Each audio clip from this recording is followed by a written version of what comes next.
which we call the Twilight Zone. Steve Kerr, and you look at Steph and Clay and even Draymond with his lack of Is it 2 in a row? 7 points for him. The twirling Doncic. Melting into the defense. The front carry. Strikes. Swing, fly ball. Well hit left center. Ronald Acuna has home. Rookie rushing record for the Steelers. Look, he came into this game averaging 3.67 yards per carry. 42nd out of 49 qualified rushers. Freeze to begin the third quarter. It has been incredible. Here he comes again. Oh, goodness. And a Greek basketball god. And he was a great guy to teach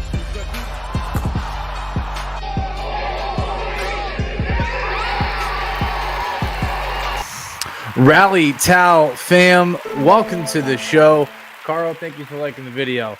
We're doing things a little bit differently tonight. It was a crazy week in the NFL. There was a lot of shenanigans going on. We got a big announcement for you tonight, so stay tuned for that.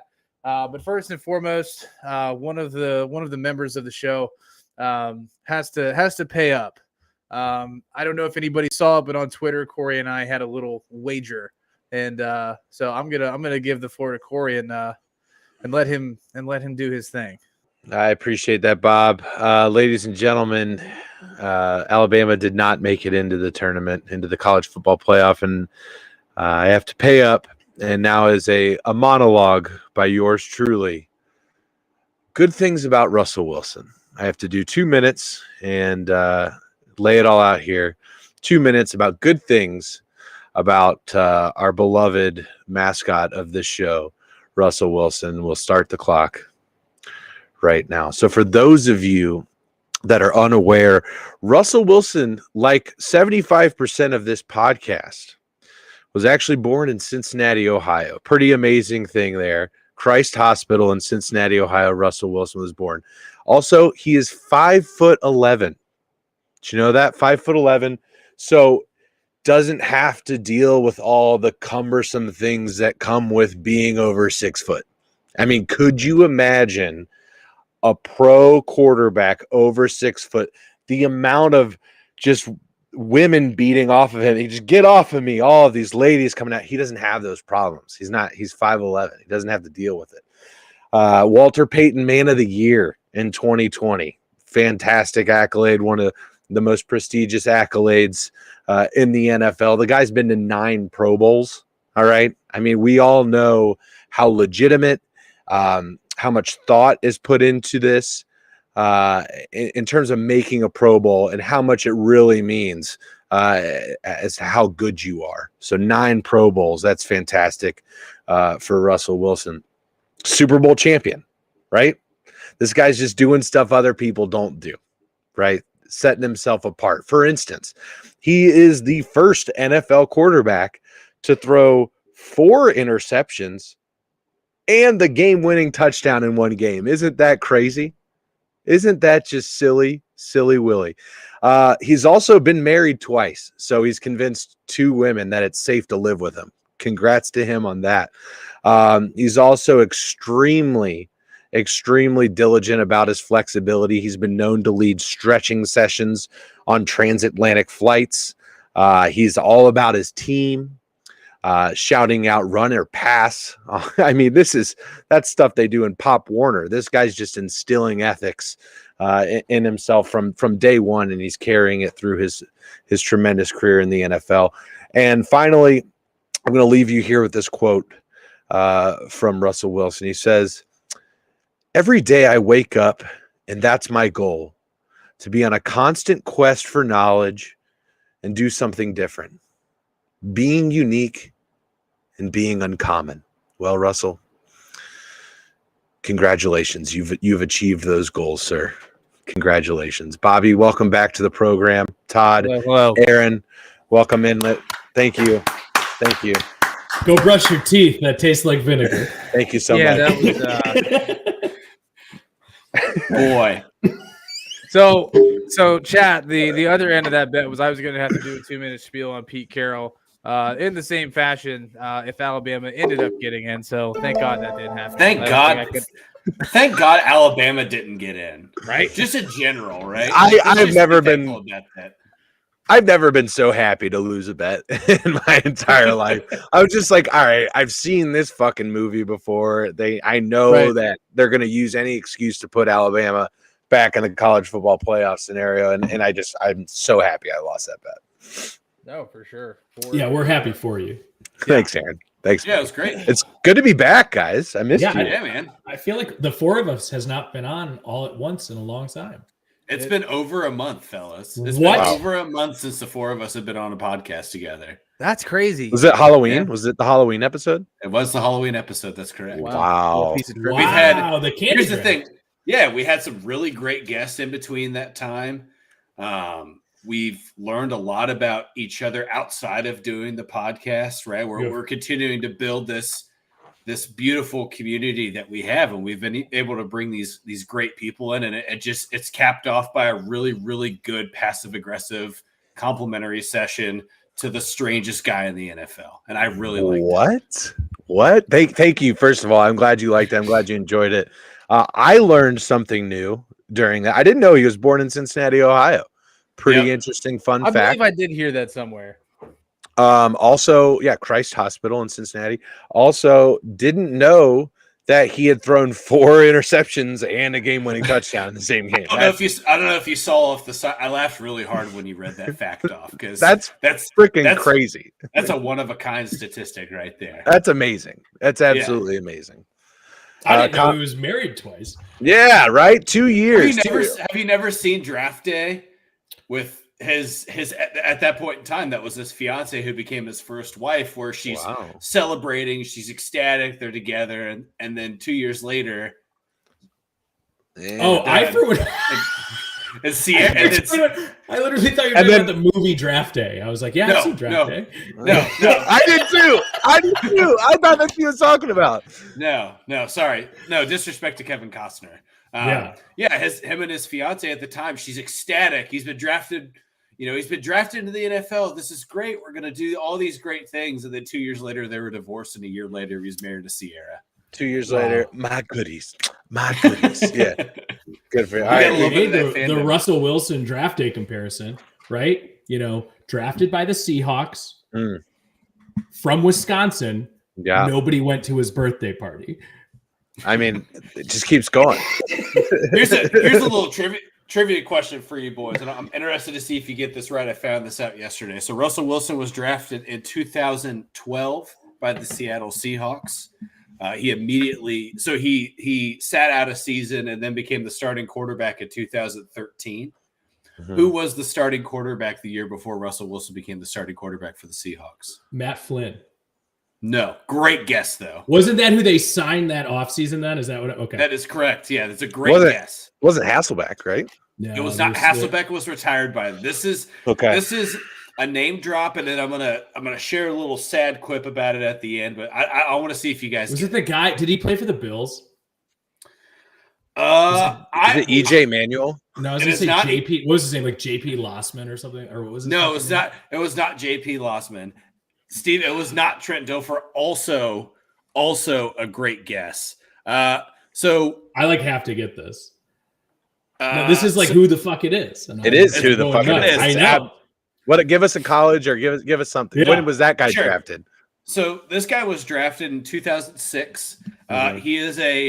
He was originally at Arkansas and then went to Alabama State. Ryan Mallett. No, never mind. Just say Ryan Mallett. That was Drafted by the Vikings in 2006, was there until 2010. Actually started for the Vikings in a wild card game in 2008.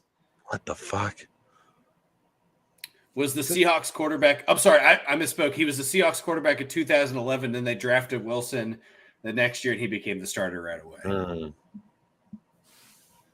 Oh, wait, no, that's not right. Oh, fuck me. Ladies and gentlemen, Burt Bacharach. Yeah, I don't know. I'm out. The answer is Tavares Jackson. Yeah. I never would have gotten that. I never would have gotten that. Another fact about Tavares Jackson is he actually passed away at the very beginning of COVID from a car accident. Sad thing there, but Jesus. I did not know that. I looked it up. I'm looking it up, and I'm like, the first thing that came up is Tavares Jackson dead. Like, Why are people? All right, I mean, Buzz his Ellison. career fell off fast, but yeah, found out died in a plane or a car crash, April 2020. Rest in peace. R.I.P. Dude. All right, Jesus. well, that's all the time we have for tonight. Well, let's Thanks have for a tuning good. in. Yeah, let's have a good show, huh? Also, Bobby, great hat, man. That is some fucking fitwear right there. Thank you, sir. Ah, Thank you. I think I've got 2 Cavs hats. I got a couple Pacers hats too. I wanted. Let's to go, bust out something a little Cavs! different. I've been wearing a lot of baseball hats, so I figured I'd switch it up. It's basketball season, so had to bust it out. Mafia Sports Report. Thanks for hosting again. Coming in with a comment here. The Bills losing Von Miller for the rest of the season. Says it really stings. Next man up for the Bills, which has been the case all season long. They're facing a little bit of adversity on the defensive side of the ball. Obviously, Josh Allen's been banged up the last couple of weeks. They've got to fight through some adversity, moving towards the playoffs. So what do you guys, we can get into it here in a little bit. Yeah, we can get into it when we touch on we're going to be going through all the games this week as always. And we get to the Bills and Jets. We'll dive in a little bit more on that, Bobby. Oh yeah. What are we looking at? How are the standings? That's what I want to know. So we had a great week. Obviously, we all have an additional column for the stat sheet this week. It's just a push with that tie. We didn't tie. I'm not gonna count it, but just making fun of the Commanders and the Giants for that terrible game that we had to watch. So the standings are as follows. Well, we'll just go with the records last week. I was at 12-2. Todd and Aaron, you guys were at 11-3. And Corey, with the almost perfect week at 13-1. That's crazy. Wow. Corey made up some ground. We'll just put it that way. Are we tied now? I don't Aaron like and that. Corey are tied. I don't like We're that. number 1 in the picks this season. Love it. Todd, I got a game back on you. So Todd's sitting in third at 112. So standings are 117-59. Corey and Aaron. Todd is at 112-64, and I am at 112-60. That can't be right. That was the math I was trying to figure out. How do we have the same amount of wins? But I went back like 5 weeks. I've been doing this for like 20 minutes, and I can't figure out how Todd and I have the same amount of wins. Oh boy! So I'll have to go back and check that. There we go. It might have been one of my drunk evenings of some incorrect math. So I'm gonna have to. That doesn't happen here. No, not at all. So, Yeah, no, but anyways, Todd, you got a 1-game lead on me. I'm still in the cellar. I got some work to do. So, made up some ground this week, though. Yeah, made up some ground this week. I got a game back on you guys, but unfortunately, I couldn't do anything with Corey. We got some stuff to figure out, to say the least. And for those of you that are listening and not watching, I took my beard and I gave it to Todd. Clearly, It's phenomenal. Which is a great segue. Don't we have some big news to announce? Oh, we do have some fantastic news to announce.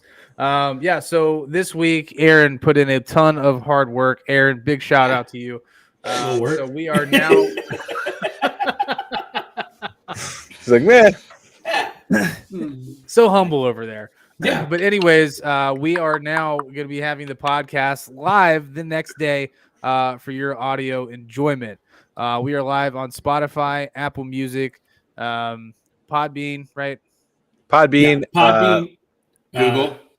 Google. Coming to Google Podcasts and Audacity, is if you didn't mention that one. Yes. So yeah, if you ever miss the show, you can always catch up with it on your car ride to work the following day. Some big and exciting stuff for us. So for all of you that are watching or maybe listening to this tomorrow morning, we definitely appreciate you. This is big stuff for us, so we're super pumped. We hope you are too. Deserved. All right. Should we get into it? Let's do it, Daddy. All right. Thursday night game tomorrow night. We got an absolute banger. We got the Raiders. Not a great start, I know. Headed to LA to take on the just Rams that are in shambles right now. They're baking though. They're baking, baby. Ovens on, and they are Corey, baking. lead us off. Who you got? Yeah, this is an interesting game, but honestly, I've seen some improvement out of one of these teams over the last couple of weeks, and it's not the Rams. I think it's a little bit too short of a turnaround to think that Baker Mayfield's going to come in there and exact any kind of change in what we've seen in the trajectory for the Los Angeles Rams over the last few weeks. But I'm going to go ahead and take the Las Vegas Raiders in this one. Perfect. Aaron, who you got? The Raiders.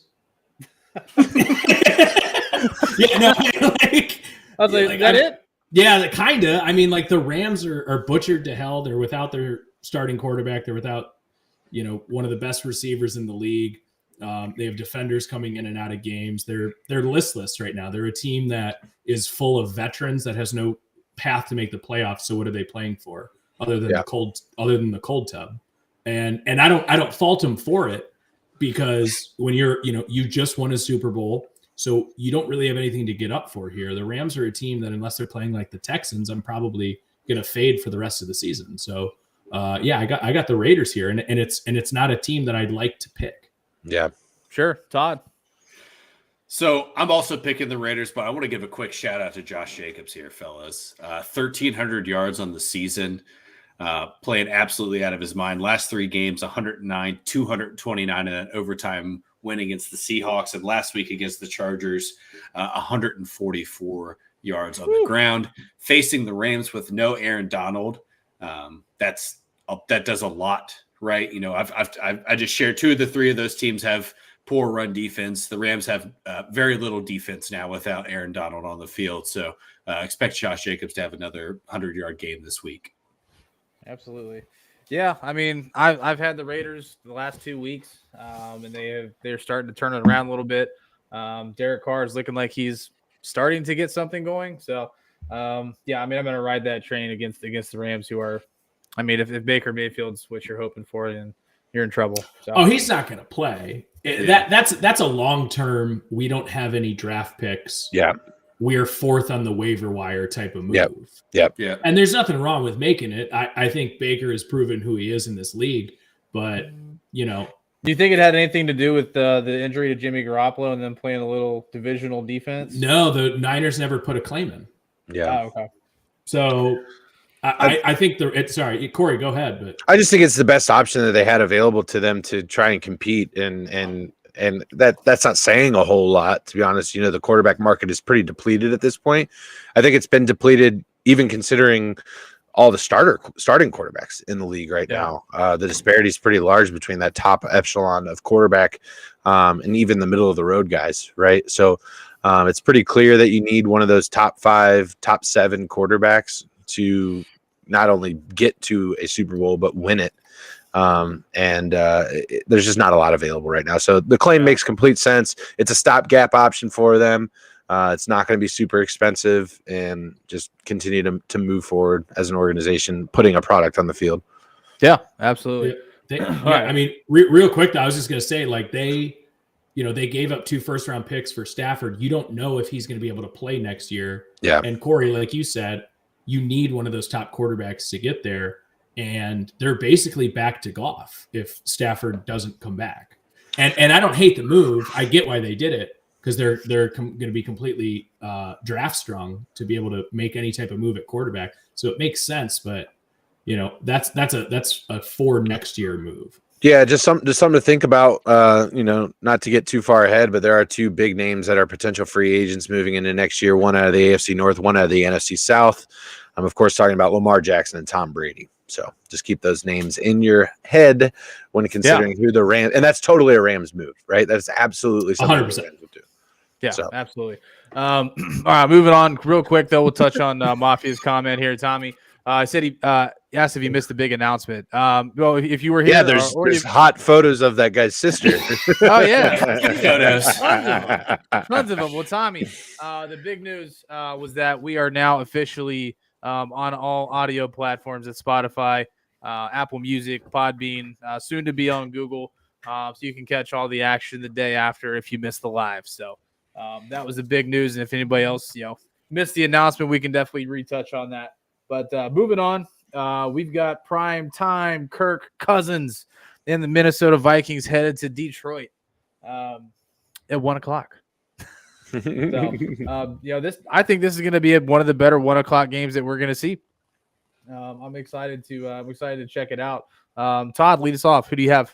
Damn, I knew you were going to start with me. This is one of the course. hardest games of the week, boys. It is. One of the hardest games of the I gotta week. put you on the spot, baby. Look, the Lions are playing some of the best football in the NFL, fellas. There's no question of that. Oh. Moving the ball up and down the field well. They're starting to figure it out on defense a little bit, actually making some stops. I mean, if you watch the Thanksgiving game, it came down to 2 possessions for them to beat Buffalo. They've won 3 straight after that. 3 straight, right? After the Buffalo game, or 2 straight? No, there's only been one other game, I believe. So, if I'm not mistaken. I'm sorry, 3 of their last 4. That's where I was going with that. Thank you. So, 3 of the last 4, had a close one with Buffalo. The Vikings coming off of really, a dual goal line stand win against the Jets, where they gave Jets back-to-back opportunities with the ball, and I think just missing a real NFL ready quarterback is the difference between them having 10 and 9 and 10 wins. It's in Ford Field, boys. I'm taking the Lions. This is my this is my one where I think these guys are playing hungry. It looks if you watch the highlight reels or you watch them in game, it just looks different. The running game is stellar right now. DeAndre Swift is 100% healthy. It makes them way better with the ball in their hands. And you're going to get Jameson Williams back this week, fellas. I think that's a big deal. I mean, you're going to get him on the field for the first time all year and actually get to see what he could do. Yeah. Right. And I don't expect him to be an impact player, right? I mean, he's a rookie getting his first snaps at the NFL level. It's going to take him some time to get acclimated, but I mean, he's a real legitimate threat. You got to keep an eye on him no matter what. But yeah, I'm taking the Lions in Detroit here, fellas. I'm here for it. Cool. Aaron. Lions are favored by 2 in this game, and one of the teams is 10-2. I agree with you, Todd. Like, the Lions are playing much better, and this is probably one of those games where I would have snuck in a Lions pick, because I think they can easily win this game. But I also think there's no business in 2022. I don't care how good the Lions are playing for them to be favored against a team that's 10-2, and I wrote down Lions going into this game. I was doing a little prep and looking at it, and I can't do it looking at the spread. Nice even brag. Like I'm going against Vegas. Like, that's dumb, right? For sure.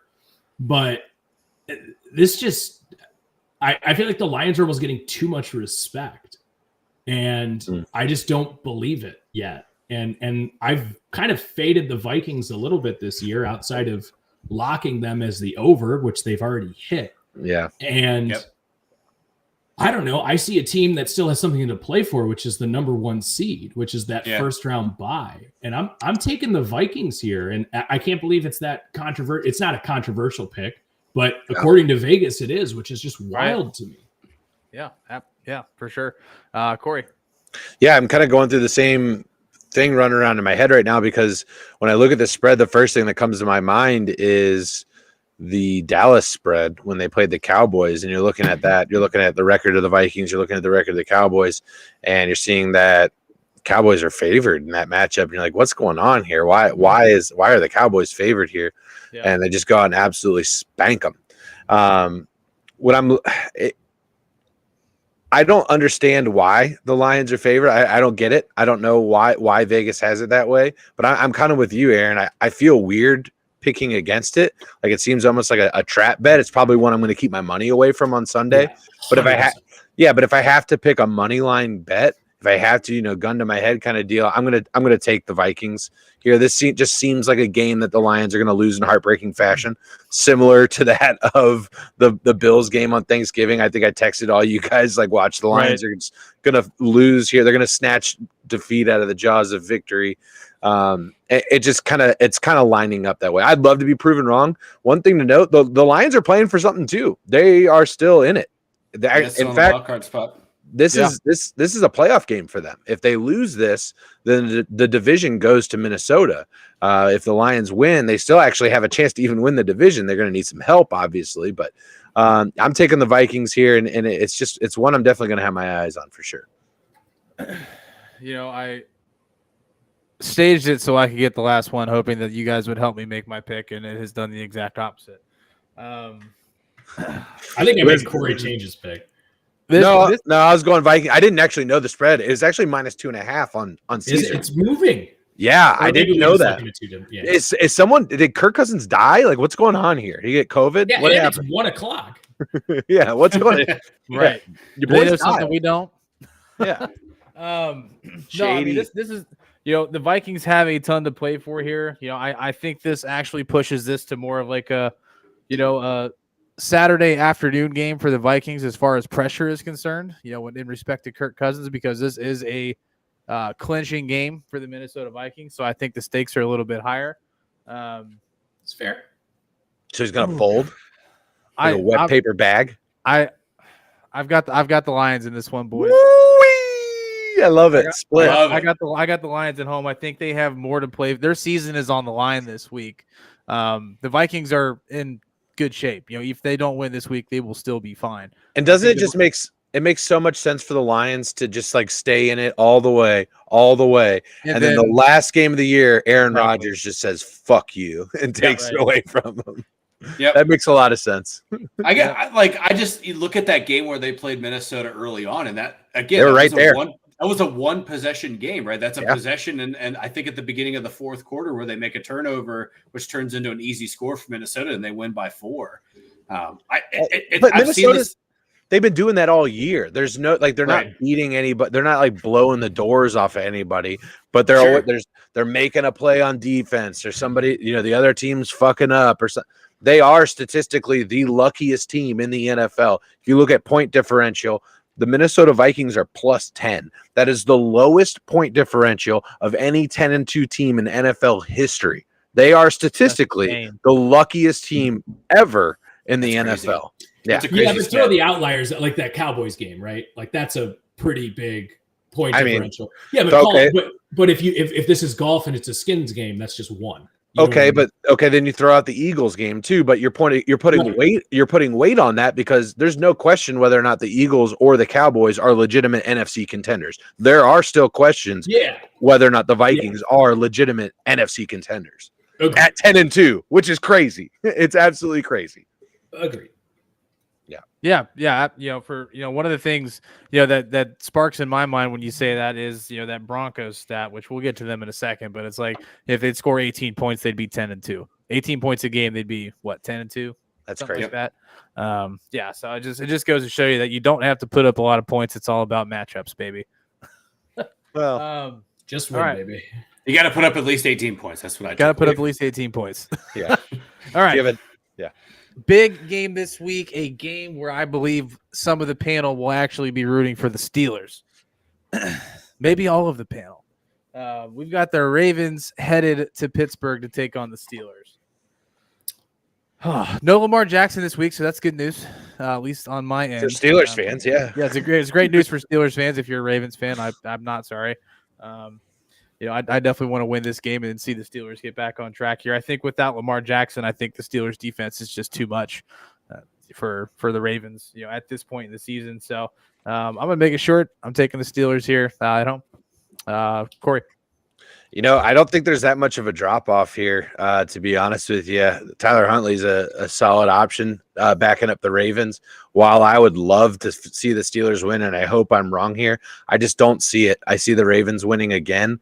I actually think that offense is going to move a little bit more productively with Tyler Huntley back there than they are going to be with Lamar Jackson. I know that's crazy to say.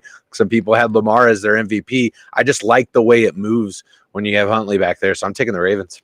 Todd. Yeah, I'm taking the Ravens here too. This is my game where I would love to be wrong. It wouldn't. Yeah. I wouldn't lose any sleep if I check my phone at 3:50 and the Steelers are up by 10 points and Love it.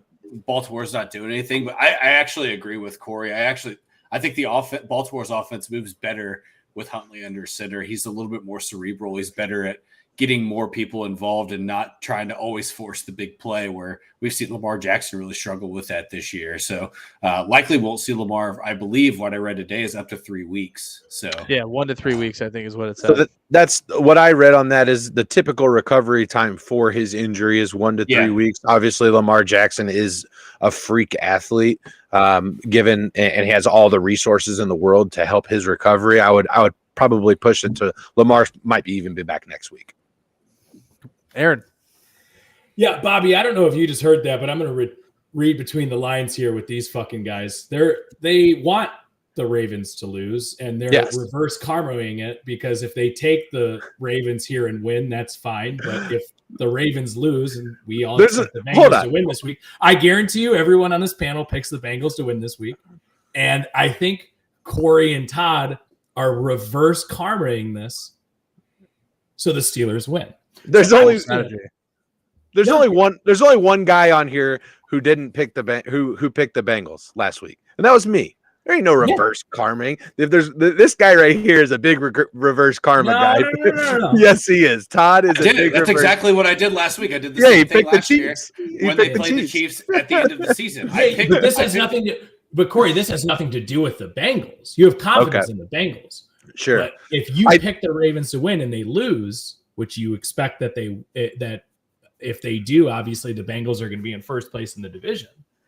Listen, guys, I agree with everything that you guys said. I think Lamar and that offense has been listless all year. Yeah. I think just bringing in a different guy is interesting enough on that offense to make it seem like the Ravens can maybe do something a little bit differently. I don't disagree with that at all.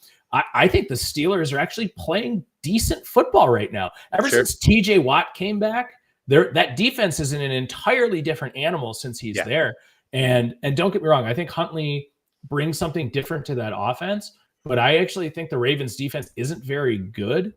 And I think a young up and coming offense in the Steelers is actually going to find a little bit of a place here. This has everything in the making of a 17-13 AFC North showdown. I'm taking the Steelers. Yeah, it's awesome.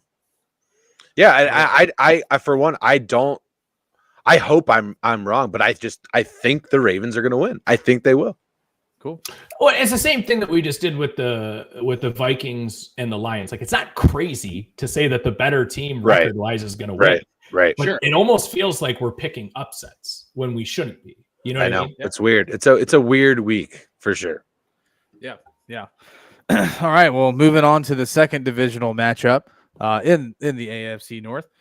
We've got the Browns headed down 75 to take on the Bengals. Hey, if you're trying to go out of the way. 71, baby. Oh, sorry. Yeah, you're right. I mean, they'd have to take a hard right there. Pick it up in Toledo. I mean, actually, if you look at it, if you run out to Bowling Green and then down, it's almost the same, but it's not. Either way. Sorry. My geographical and navigational knowledge is not the best. That's you just live in the middle of the state. It's not a big deal. It's fine. Yeah, all roads lead through Rome, but whatever. They go somewhere. All right, well, Aaron, I will let you lead this off. Browns on the road in Cincinnati. Who you got? I mean, I'm taking the Bengals, but the weird thing is the Browns play really well against the Bengals. They do. And listen, it's fine that you picked me first, but I kind of wanted to hear these guys talk because I just wanted to make the point of this is how fucking weird the NFL is, right? Joe Burrow is 3-0 against arguably the greatest quarterback of a generation. And he's also winless against the Cleveland fucking Browns. Yep. And I'm a Browns fan, and I'm like, that's fucking bananas. So what you're telling me by the transitive property is the Browns are fucking awesome. Yep, that's how it works. That's not how the NFL works, and it's just wild. Like, what do you guys think of that? Like, just hearing that out of anybody's human mouth. It's crazy. It's crazy. I think when you look at a couple of the games, 2 of them are primetime on the road.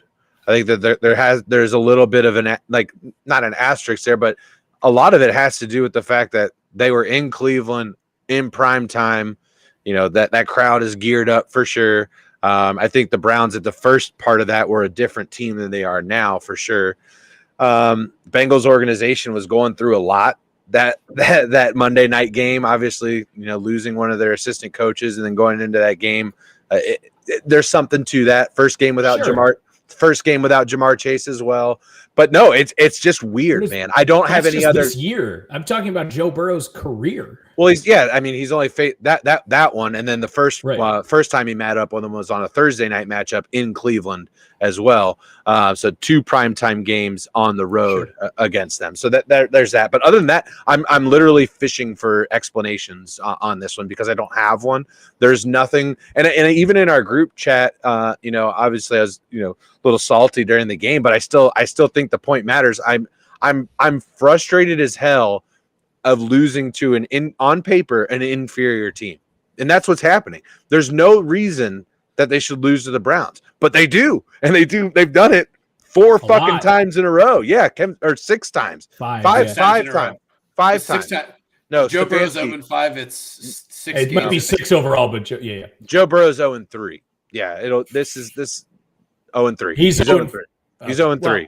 His first season, he only played against him once. He was hurt and missed the second matchup. And Ryan Finley played against him. He's always trying to fucking duck him. That's what. That's what it is. Yeah, for sure. Just to kind of finish out my points here, at least in terms of the game, right? So Deshaun Watson, obviously last week looked very, very rusty. We saw that he's slinging balls at shoestrings. But every time I watch the Bengals against the Browns, especially this year, the last game, I think Joe Mixon had like 7 or 8 rushes or something like that. And they just completely went away from the running game. And I'm like, I don't know who you guys think you're playing against, but run the fucking ball. And I understand that you have these great receivers and an awesome quarterback, but let Joe Burrow hand that ball off 25 times in this game. Yeah. And I guarantee you walk away with a W, because the Browns have one of the statistically worst run defenses in the history of the NFL. And it passes the eye test when you say that too. Corey, you mentioned it. Jamar Chase is back. That's, obviously big for the Bengals, but there's no reason they should lose this game. The argument for the Browns is they just match up well against them. They just have not had an answer for Nick Chubb during his entire career. You're right. Yeah. Todd. Yeah, so I think my perspective of when you get into a game like this series, right, is that a lot of times it just gets between the ears when you have games like this, right? When you lose it, the shit just keeps rolling downhill and it gets bigger and bigger, and it's obviously in the back of every fan's mind, and it's certainly in the mind of every player that, like, yeah, we're the better team. We check all these boxes, but we can't put a W on the board, right? I think that you get to a certain point where it gets in your head and you make mistakes, or it just changes your whole psyche. I think that's a big aspect of even especially for a professional athlete, of what happens when you get into a series like this, right? You look, the baseball parallel, a guy like Justin Verlander is one of the best pitchers of all time that we've, or of our generation a little earlier. He's one of the worst postseason pitchers in the history of baseball. Same with Clayton Kershaw. When the circumstances change, there's just something inside of you that flips a switch, and you don't consciously show you're afraid or your fear, but it's in there, right? And I feel that even as a Bengals fan, I feel that every time we play Cleveland, because it's not guaranteed no matter what, whatever it is. I do agree with Aaron. I think that the first matchup of the year, they didn't run the ball a lot. I think that's going to change this week, whether it's Mixon or Samaj. They're going to run the ball more. I think the run game has certainly become more established from Atlanta moving forward, right? We've watched them get the ball on the ground, be consistent. I think at the beginning of the year, with the lack of chemistry from the offensive line, it was too tough to run the ball. It's easier to give the ball to the best player on your team and let him try to figure out how to get the ball down the field than to try to force something that's clearly not working or the chemistry isn't there. I'm picking the Bengals. I think that this will be kind of the redemption game for Cincinnati. I don't foresee this being anything overly closer. We're watching it with 2 minutes left, and I'm sweating my dick off watching it. But I'm speaking things into existence here. Just as I spoke the Bengals went into existence last week by picking the Chiefs, I'm doing it here by picking them this week. So I think this game is going to be a lot closer than you guys want it to be. I agree. I think Deshaun Watson finally got a game under his belt. Obviously, he played terribly last week. He couldn't hit me if I was, standing 5 feet away from him, on a massage table. But yeah, sorry. That's good. There. I like it. Thank you. Thank you. But no, I think Aaron hit the nail on the head. You've got to get Perine and you've got to get Mixon involved early. Did Mixon clear concussion protocol? I didn't see. He was practicing. That. He practiced today. He practiced. Okay, yeah. So he's going to play to what amount I don't know. But Perine played very well last week, in Mixon's absence, and I think you've got to lean on that running game, especially against Cleveland with the defense. So I think the Bengals win this in a close one. This game will be coming down to the last 2 minutes of the game, and I think it's going to be whoever has the ball last. And I think the Bengals are going to be able to take this one from the Browns finally. If they somehow sneak away with a dub here, then you actually have to look at the Browns' schedule and see if they can somehow backdoor make the playoffs. Yeah, I agree. I think they're not that far out of it. Browns have a lot to play for this week. Yeah, and maybe 3-1 in the division. You're getting them in the same kind of situation that you got them in last time. Backs against the wall. The Browns are ready to go. I mean, that defense isn't just going to roll over. You got a couple of guys on that defensive side of the ball that have had great games against the Bengals, and obviously you're looking at Nick Chubb, another guy that's had a lot of really good games against the Bengals.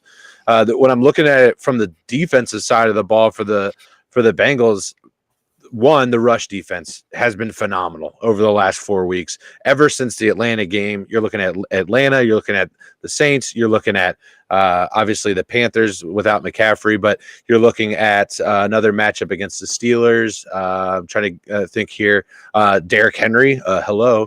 And not to mention that of the Chiefs as well. They've absolutely shut down the run. DJ Reader being back is huge for that defense. And we thought it was going to be a really big miss with Chidobe Awuzie being out for the remainder of the season. The Bengals haven't allowed a passer over 60% completion percentage, I think, since week 2, I think it is, all season. So the defense has been stepping up big time. I mean, Patrick Mahomes, I think he has had 60% completion percentage in his last 12 games or something stupid like that. Bengals held him to 59.3. So that plus, man, I mean, I know I'm a homer coming in here with this, but there isn't a team in the NFL that, other than probably the Eagles and the Vikings, or excuse me, Eagles and the Cowboys, there's not a team in the AFC that's playing better football than the Bengals right now. There's just not. We'll get to the Bills in a little bit. They're up next.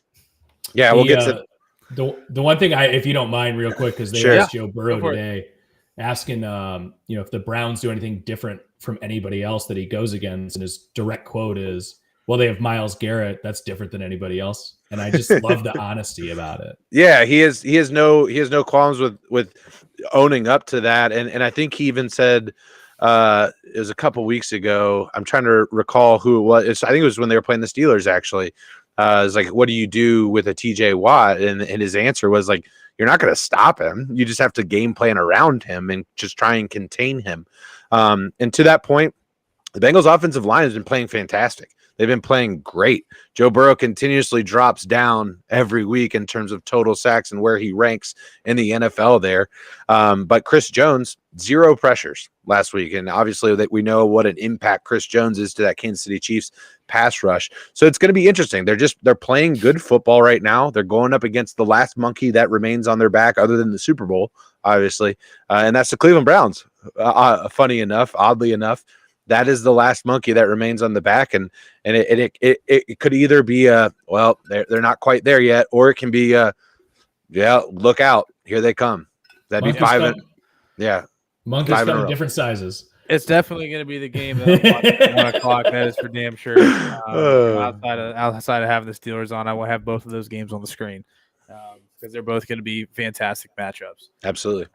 All right. I had the Bengals, by the way. I didn't. I know. My pick. I know. We know. I already got you down for the Bengals. Pencil those into the end of the year. It's all good. I don't know. That Monday night one looks a little hairy. Gets the Bills. All right. Anyway. We got the Jets headed into Buffalo to take on the Bills. A rematch that I think we've all been looking forward to. Game of the week. These are, the 1 o'clock slot on Sunday is just absolutely stacked. Yeah. It's going to be another great weekend of football, guys. Another great weekend, some great matchups. Corey, I'll let you lead this one off. Jets, Bills. Yeah, so kind of talking a little bit about it last week.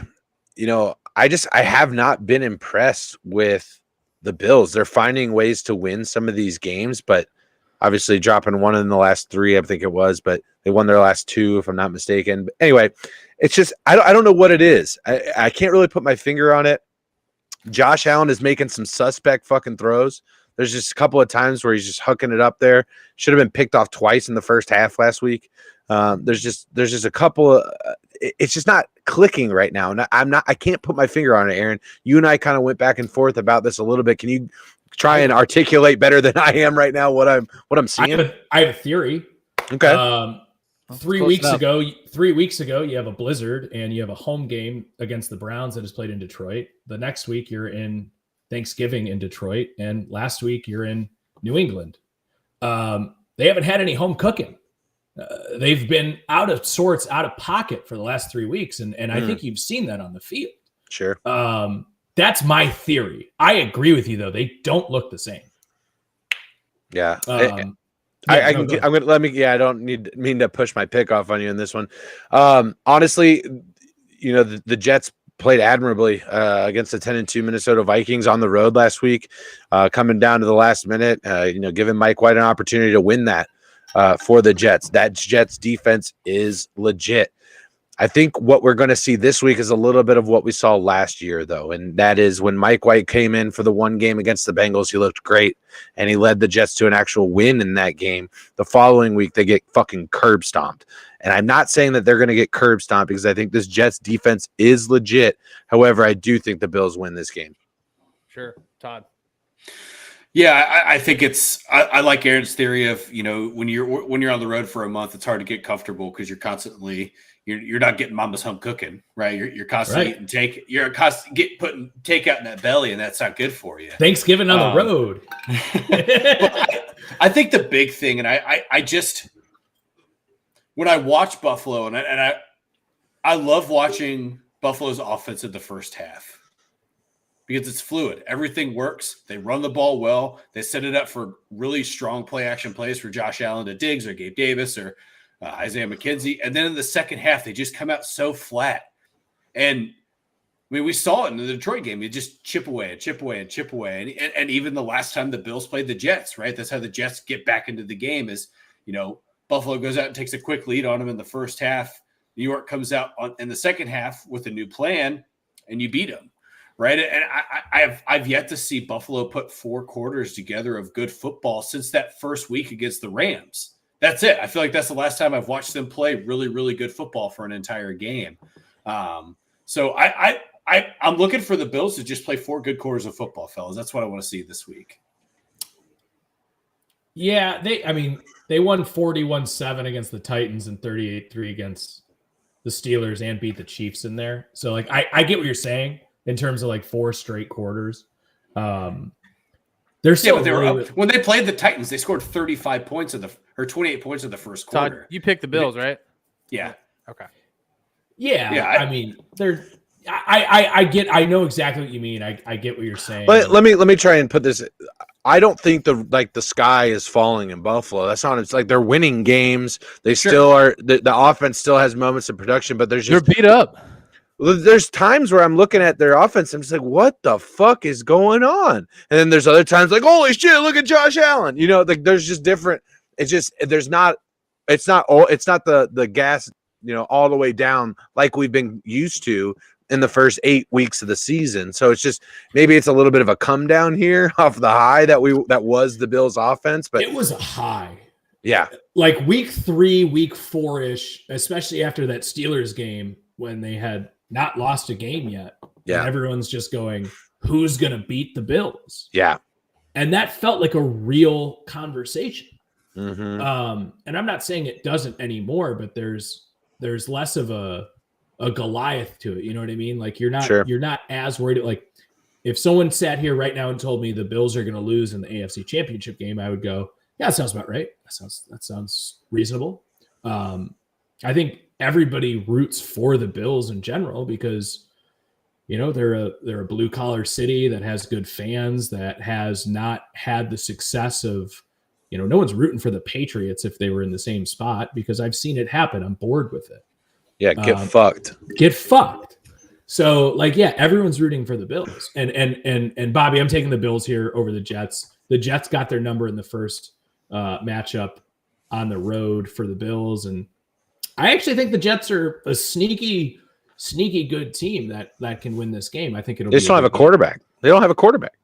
Yeah, I compared Mike White last week to Derek Anderson, where he can easily come in and go for 303 tutties, but he can also not and get 3 picks. And I don't know what I'm going to get. I'll tell you who he's not, Aaron, and that's Jacoby fucking Brissett.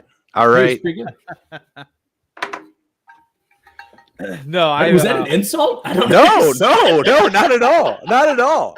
I also didn't know what that meant either. I was like, yeah. is that like I a was just trying, I was another just trying to backhanded move on. compliment? I didn't know what was going on. All right, Jacoby just made some money this year. Baby. Allow me to clarify. All right, Jacoby Brissett is not a guy that's going to. He's not going to be an ebb and flow kind of guy. You know what I mean? He's not going to be a guy that just isn't going to do it.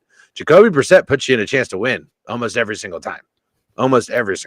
So yeah, that's what I meant by that. Mike White he ain't him. He ain't that guy. He's more not that guy. Pal. Yeah, exactly. That's what I mean. I've got the Bills in this one. I don't see the Jets being able to beat the Bills twice in one season. You know, I think they've had a great run up to this point. I still think they got a lot of good football left to play. I just don't think they get it done this week in Buffalo. So I'm going to take the Bills here. I mean, we all before got the Bills. So if the Jets prove us wrong, great for the Bengals. Right. Absolutely. All right. This next game we shouldn't have to spend too much time on. We've got we're gonna. We've got the Texans headed to Dallas. So no, Dallas. Davis Mills is back, baby. Let's see here. Cowboys. Yeah, I think their defense is gonna murder them. I think this is going to be a similar showing to what they did against Minnesota. I don't think Houston gets anything going against Dallas. I mean, I'll take that spread. They are so hot right now. I said I think it's going to be similar. I mean, I would say I will give you 3. I'll give you 3 touchdowns. You give me 21. You give me Houston plus 21. I'll give you Houston plus 21. I'm taking that I'm hammering that. What do I get? Like, what's the bet? I don't know. I made the terms on the last one, so all right, we'll figure this. 21 points? What the fuck? Yeah, I'm taking that. I'll give you 21 points. I love Dameon Pierce. I think he's a great running back. He's got a big future ahead of him. So wait, who's on what side? Who's on what side? I got Houston plus 21. I got Dallas covering the spread. You got Dallas minus 21. Yeah. I'm on Bobby's side. I'd never bet it. I love it. I absolutely love it. It's fantastic. Dude, the Dallas put up the second most points of all time in the fourth quarter. I get it. It's a decent team. I get it. You're right. But 21 is insane. Well, Dallas is going to stop trying after this halfway through the second quarter. I want to know what that alternative spread looks like from what the juice is on a minus 21 spread. If I had to get, what is the spread? The current spread. It's got to be at least 10.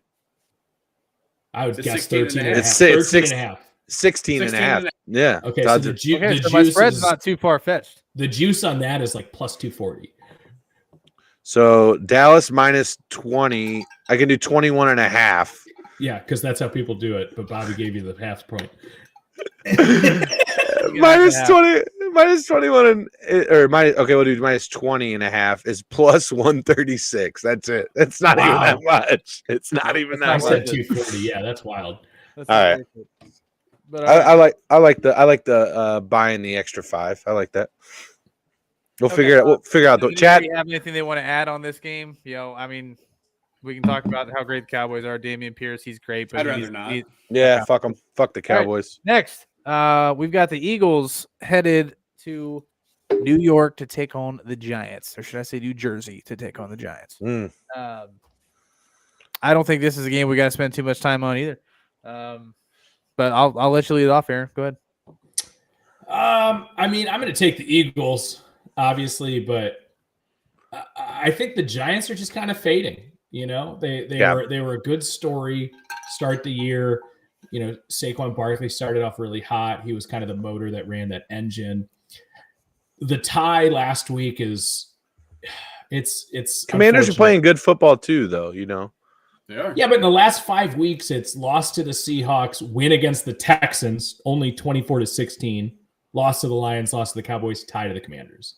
It's a tough 5-week stretch. Oh man, you don't ever want a record that has a third number in there. And we got 4 teams with it this year. I know, That's crazy. I know. None of them are good.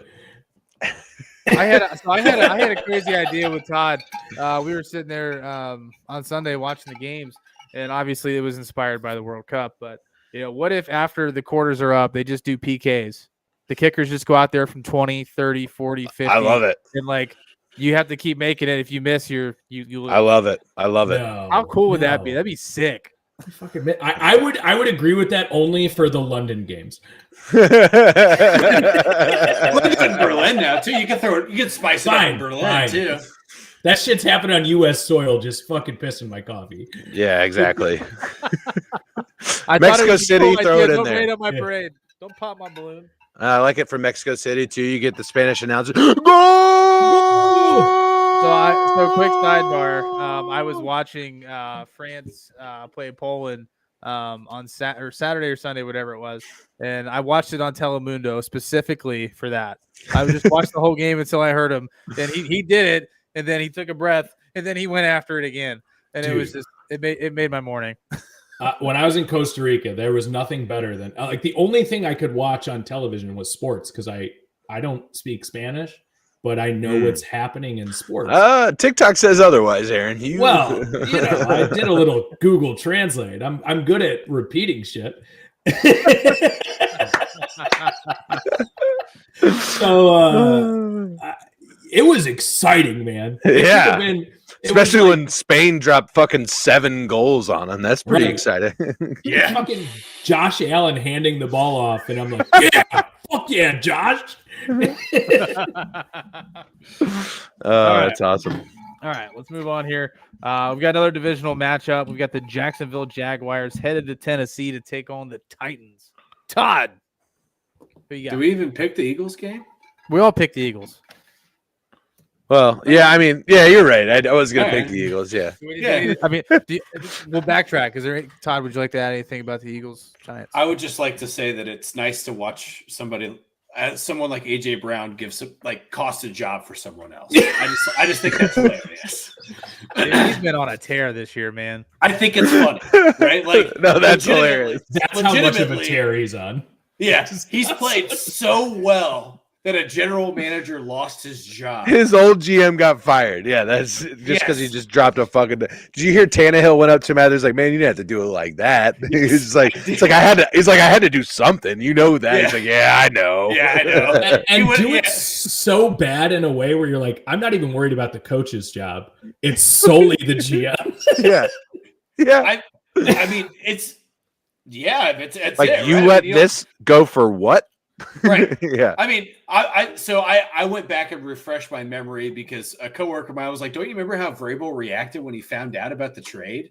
And I was like, no, I don't remember because obviously I had been drinking by that point pretty heavily. And Obviously. I went back and looked at it, and Vrabel was getting ready to walk out of the fucking war room after he found out AJ Brown got traded, and the GM's just sitting there and he kind of just looks at him. It's just like, nah, sorry, and just keeps going about his day. Like, clearly that was not a decision that was coach friendly either. And then this guy comes back and absolutely lays the wood on you. And then magically, 2 days later, he's out of a job. It's hilarious. Yeah. I love fantastic. it. It's a great It's point. great. Karma. Yeah. Great point. And Yeah. Sorry. That was it. That's the only thing. No, I'm glad we backtracked because that's fantastic. I love that. Yeah. Corey, My only caught Jalen Hurts. That's it. Yeah, Jalen Hurts. Okay. Aaron, are you drinking a fucking wind chime over there? What is that? It's just like a nice cup that keeps the ice. So I still got ice in this glass is what's happening. Yeah. All right. Put the pinky up. It's It's classic. just a vodka soda. Sorry.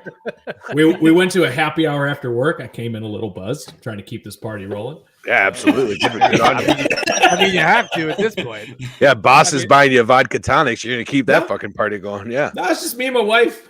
Just went Went to happy hour. Okay. Yeah. When I called you earlier, you're like, "Hey, I'm at a happy hour right now." I'm assuming it's a work function. I thought that would have been work. And I'm interrupting you're trying to get a promotion or something like that. Nope, just me and the Whiffy getting out there. We went to a place that they did all their decorations Christmas like.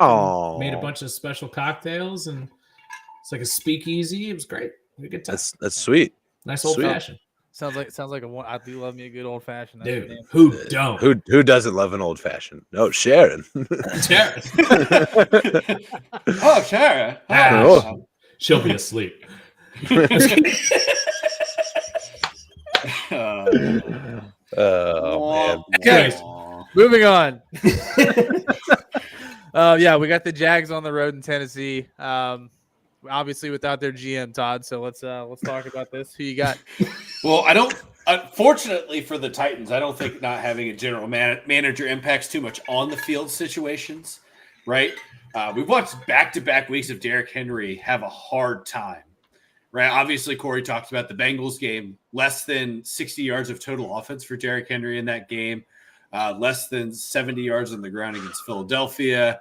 I think the train stops there for Derrick Henry. I think this is a nice comeback week for him in Nashville. Obviously, Jacksonville is still not quite to the caliber of, I think, even being in the mix of this being a close game. I think Tennessee comes back here in Nashville and gets a dub and continues to lead the AFC South. Gotcha, Corey. Yeah, I think it's a bounce back week for sure. I don't know that they're going to blow the doors off the Jaguars here. I think it is going to be a close game. I'm not sure what the spread is. Todd, what do you got on that? I knew you were going to ask me that because I just Tennessee at 4. Right, so I think the Jags might cover or push that. But that being said, I do think that the Titans pull this one off. Aaron. Yeah, this is a close one. I was looking at this, and while I was doing this, I kind of came up with this idea I want to float past you guys that I don't think we should do this year, but next year, the underdog insurance bet, where you don't get the loss if you get it wrong. You got to get it sponsored by some kind of dog-based insurance for sure. Of course. Fetch. Which brought to you by Geico Pet Insurance. Exactly. But I think it would encourage us to take more underdog bets. Okay. I can't do that this week, but I'm very, very close to wanting to pick the Jaguars this week. And what's going to happen is the Jaguars are going to win or lose right at the end. And I'm going to text you guys in the first quarter when the Jaguars go up 14. I told you it might happen. And I'm still going to take the Titans, but I really, really, really, really want to take the Jaguars. Well, I also am not sure about Trevor Lawrence, and that's basically the. So, look, can we talk a little bit about that? You're not sure about Trevor? Like that's a crazy statement to have made 2 years ago, right? Like, and you say that. I mean, injury wise, I'm fine with Trevor Lawrence. He's good. Oh, okay. You're good with him moving forward. I'm good with Trevor Lawrence. Yeah. Okay. Never mind. Because we're not the only. That. I believe he is. He didn't practice today. He said he's going to, but he had an injury last week. We'll see. Yeah, I think there was a point where it was like, how is he in this game? Basically, was kind of the. I didn't know. I mean, his leg was north and his body was west. Like, it didn't look great. Yeah, it looked bad. I couldn't believe he came back. He came back in the game. That's what I was shocked about. As soon as I saw it, because Bobby and I watched together, I'm like, oh God, how is he walking off the field? Because things don't bend that way, and then he just came back in. I mean, is there something to be said about, like, when you look at Trevor Lawrence, you watch him throw a football and you watch him make a good play. There's no question, right? He's got all of those, he checks all the boxes, right? He's a prospect. He's one of the best quarterback prospects in the last, decade at least. And it's just, he checks all the boxes, but there's just something, right? Is there something to be said about that? Just something. I can't articulate what it is, but it's just not there. I don't know if it's the aura, if it's the swagger, or the way he holds himself. Do you guys are you picking up on that? Who are the last couple of good quarterbacks that you've seen come out of the draft? Good quarterbacks that are translating in your opinion. So like Joe Burrow, I would say, as an example. So are there any other ones that come to mind? Like in how long? Like how far back are we going? Let's go the last 3-4 years. It's a good question, and it's a hard one to answer. And I think that's might be the point that you're getting at here is that there's just not really a lot of quarterback crop coming through. No, I mean, my point, if you were to answer, like if you were to go through the quarterbacks, I mean, Justin Herbert, Joe Burrow, Trevor. I guess Trevor Lawrence is kind of on that list. Is Kyler? Are we reaching back to Kyler? Sure. You could now say Tua, maybe. Yeah, I think Tua's kind of taking that next step. Obviously, Jalen Hurts obviously is in that category. Now the point I was going to make is what do they all have in common is a number one receiver. Trevor Lawrence does not have that. Fair. Joe Burrow has Jamar Chase. Josh Allen has Stefon Diggs. Jalen Hurts has A.J. Brown. Jalen Hurts is doing better now that they have A.J. Brown. Tua is now doing well because they have Tyreek Hill. And Jalen Waddle. And Waddle. Well, sure. But I think Hill is a step above. Point being like a bona fide number one. Yeah. I don't see that with Lawrence. They broke the bank to even get a number two there in Kirk, and I'm even seeing a little bit of difference in just that. Give Trevor Lawrence, A.J. Brown, Jamar Chase, Tyreek Hill, and I think you're looking at a much better quarterback. Interesting. Good point. That's a good point.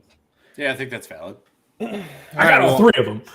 Well, I'm gonna swing the other way on this one. I'm taking Jacksonville. Nice. I like it. Taking Jacksonville on the road. They typically play pretty well in divisional games, especially when they're on the road. So, yeah, I like the Jags here. Just appreciate you stepping out, swinging the other way there, Bob. It's pretty cool. Swinging it. Hey, you know what? I am down, so I've got to start swinging for the fences here. I gotta take some gambles when you guys aren't gonna get a game. So, all right. Next on the board, your favorite player, Russell Wilson, is at home. He is taking on Patrick Mahomes and the Kansas City Chiefs. Yeah. Aaron, lead it off.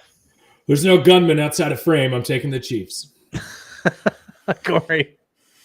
Despite my loathing of Mrs. Mahomes, I will take the Chiefs here in this one as well. Sure. Todd. She's the worst. She is. Who's worse, her or his brother? Her. 110%. Yeah. She's worse. Yeah. No. Yes. Yes. You know why? I haven't heard from him in the last 12 months. That's a good point. Her, on the other hand. Jackson's kept it quiet. Did you know I saw a statistic that just based off social media that Kansas City Chiefs fans complain about the refs more than any other fan base in football. They are the number one bitchiest fan base. Did you read that? Did you read that Sunday night at like 9:30? Because I did. Yeah, did because of the plethora of what was the penalty? I think it was. There's a roughing the passer call that people felt was bullshit. Right, which was questionable because Bobby and I even talked about it. It was a completion of the play, probably a little bit delayed. It is what it is. I saw 30 people that are in Kansas City Twitter talking about that play and how that impacted the whole game. Yeah. How many points came from that possession for Cincinnati? I'm not entirely sure. 3. Every fan base does it. We're all guilty. Yeah, of it. Let's admit that. Sure. I hear. That's. I'm actually curious what you guys think about officiating in general, because I do it every week. But I also, at the end of the game, can acknowledge the fact that is not why we lost. Yeah. There are a couple times I can point out to, for instance, when the Browns got called for an offsides against the Ravens. Sure. And then the ball got moved up 10 yards for a field That's by goal. far the worst call that's been made this season. I think, but even that, I can acknowledge, like, we could have won the game differently as well. Right. There are too many mitigating factors in a football game to blame it on one call. Exactly. Now, that being said, football is a game of inches. There are certain linchpin plays. I notated a couple of them in our group chat in the first half of that Bengals Chiefs game, that fourth down conversion that I think it was Smith-Schuster that reached out and barely converted that fourth down that the Chiefs got. The Bengals going for it on fourth down and not getting it on a goal line stand, eerily similar to the AFC Championship game, reverse roles, obviously, but there are situational moments that can drastically change not only the trajectory of the game, the play calling, momentum, all of those things. But the one thing that always came back just in, growing up playing sports was one thing our coaches had always told us is don't leave it up to the refs. If you have an issue with the way the refs are calling the game, just go out and beat the other team. I mean, look at remember the Titans, I mean, come on. Right? I'll go to the papers. All righty. So yeah, we all got the Chiefs here. I'm taking the Chiefs, no surprise. Next game up on the board, we've got the Carolina Panthers head to Seattle. Whew. This is going to be a fun one. I mean, I think the Seahawks win this one, no problem. You got a guy that you got Haley Joel Osment playing quarterback here. He sees dead people out there, so I think I got the Seahawks winning this one big time. Yeah, same. I got the Hawks. Who you got, Todd? I'm having a hard time coming back from the Haley Joel Osment. He sees ghosts. He sees ghosts, man. I don't know. So is Kenneth? Is that like a mono joke? No. So Sam Darnold. There's an interview or a leak that came out when Sam Darnold was playing for the Jets that said he was seeing ghosts out in the field. Oh yeah, that's right. Okay. And Haley Joel Osment in The Sixth Sense. I get the parallel. Yeah, jokes are better when you explain them. It's cool. Yeah. No, but Todd, you're right there because that's one of the funniest things ever. Was when he was out with mono, and it was clearly all the shit they taped preseason where he's like pointing at the screen. They're like, out mononucleosis. Yeah. Yeah. I just thought it was a mono joke. That's what I think. When I think about Sam Darnold, that's the only thing I think about. Is that does Haley Joel Osment have a lot of mono cases in his history? That kind of makes the parallel here. Well, Sixth Sense, artificial intelligence. I don't know. It went over my head. I guess I don't know. Is Kenneth Walker the third playing? Let's talk about football. Is Kenneth Walker the third playing this week? Questionable. I'm still taking the Seahawks. That's it. That's my pick. Aaron, you gonna take a flyer? This is one to take a flyer on, boys. The Seahawks they started really well. Like it was a really great story. The Panthers started terribly, and somehow the Panthers are in the thick of a playoff race that I don't think anyone would have anticipated, just because that division is fucking terrible. Like it really is. It's so bad, but because Tom Brady's in first place, no one really wants to talk about it because it's like, well, we all thought the Bucs would win, but the Bucs look fucking awful too. Oh God. All right, talk me through this, boys. You got. Okay, so you have Haley Joel Osment. You got Haley Joel Osment for the Panthers. Here's the stat that actually fucking matters. Bruce Willis was here. Bruce Willis was dead the whole time. Take that into account. You've got to be different somewhere. I'm taking the Panthers, and here's why. I love it. The Seahawks lost to the Buccaneers, who have been terrible. They lost to the Raiders, who I don't think have been playing well, and they only barely hung on to the Rams last week, who, frankly, are basically on a lot of second strings. The Rams were winning a lot of that game, and the Seahawks kind of came back. They're playing. Yeah, I'm going to take the Panthers here, guys. I think Sam Darnold's going to bring the juice. Keep pounding. Love it. Bring the juice. Shout out to Derek. All right. Let's move on to a game that I think we're going to be split on too. Maybe. We've got the Buccaneers headed to the West Coast to take on the 49ers. Obviously, the Bucs had a close one last week. The Niners took care of business. Todd, I'll let you lead this one off. Who you got? The Niners beat the Dolphins with Brock Purdy. Yeah, it wasn't Purdy, Yeah.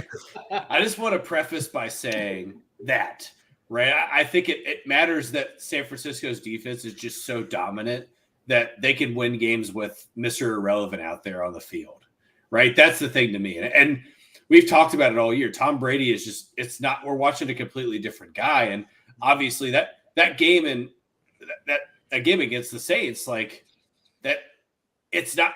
I don't know. I'm not watching the same Tom Brady. I don't trust him against San Francisco's defense. All they're going to do is just pressure the fuck out of him the whole game, get to him a ton of times. I'm taking the Niners here. It feels weird taking Mr. Irrelevant over obviously the greatest quarterback of our generation all time. Yeah, I just don't like it. Corey, but I'm taking the Niners. Yeah, it's hard for me to do that because it's such a quarterback-driven league. It is so vital as to what you're going to get, but at the same time, I don't know what Tom Brady's going to get out of that offense. Leonard Fournette hasn't been a contributor in a while. That offense is stagnant, to say the least, and it's I don't know. It's kind of disappointing. Like, yeah, they came back and won, but they scratched out a win against the Saints, and there's nobody pounding the table as the Saints as an NFC contender out here.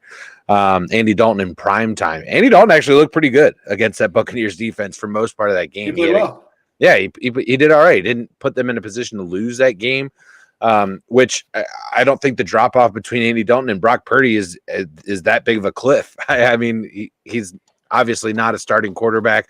We're looking at a guy that was third on the depth chart, taken last. Here's the thing. He was taken last, seventh round draft pick, right? How many 7th round draft picks are on an active roster right now? There's probably not that. There's probably not that many. There's probably not that many 7th round draft picks that actually make it to an active roster. So I think that does say something, and I think that San Francisco defense is legit, and I'm going to go with the 49ers here at home. Sure. Yeah, I'm gonna follow suit. I don't like what I've seen out of Brady. You know, he squeezed the last 2 weeks. I think he's gone for everything in the tank at this point, just to pull out some wins against some teams that shouldn't have even been close. So, yeah, I'm taking the Niners here. I'm taking the young buck.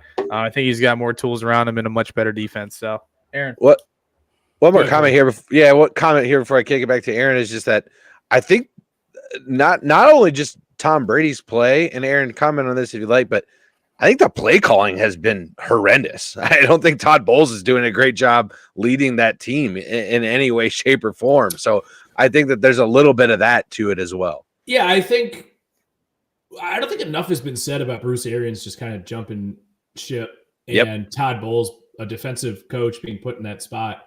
And, you know, Byron Leftwich had been interviewed for head coaching jobs based off of what had happened in Tampa Bay the last couple of years. And, you know, there's might be a reason he wasn't hired, because if he could have gotten that job, that would have been a hell of an investment in himself, because I think a lot of that had to do with Bruce Arians just being a long-term coach in this league. And I'm not trying to take anything away from Byron Leftwich, but that offense looks terrible right now. Yes, and bad. And I'm putting that more on the defensive-minded Todd Bowles coach, because I've seen the Buccaneers play a good amount, and I've seen the entire game against the Browns where I'm like, well, I can't believe how conservative they're being and letting us back in this game. Thank you, Todd.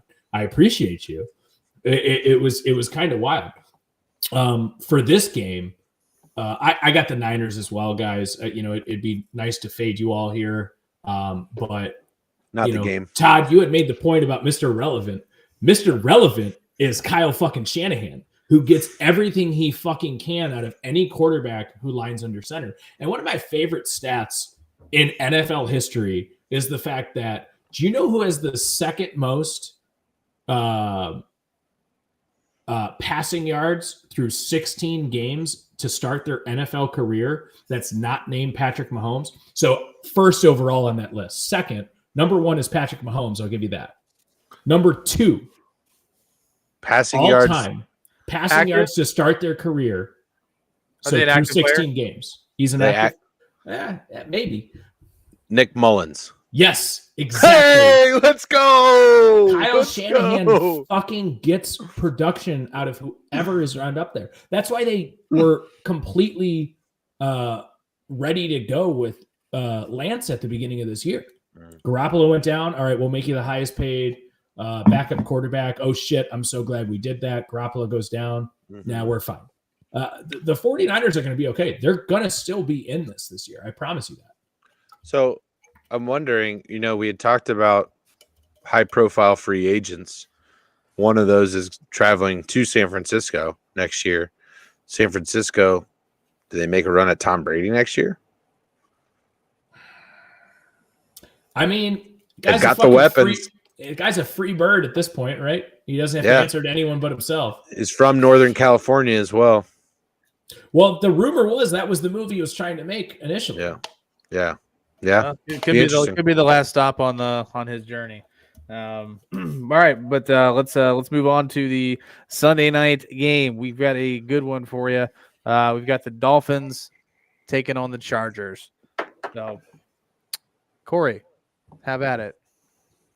Yeah, I feel very confident in my preseason assessment of the Chargers as a prove it to me team, and they just haven't yet. I don't know if the seat for Brandon Staley is warm yet, but it's getting there.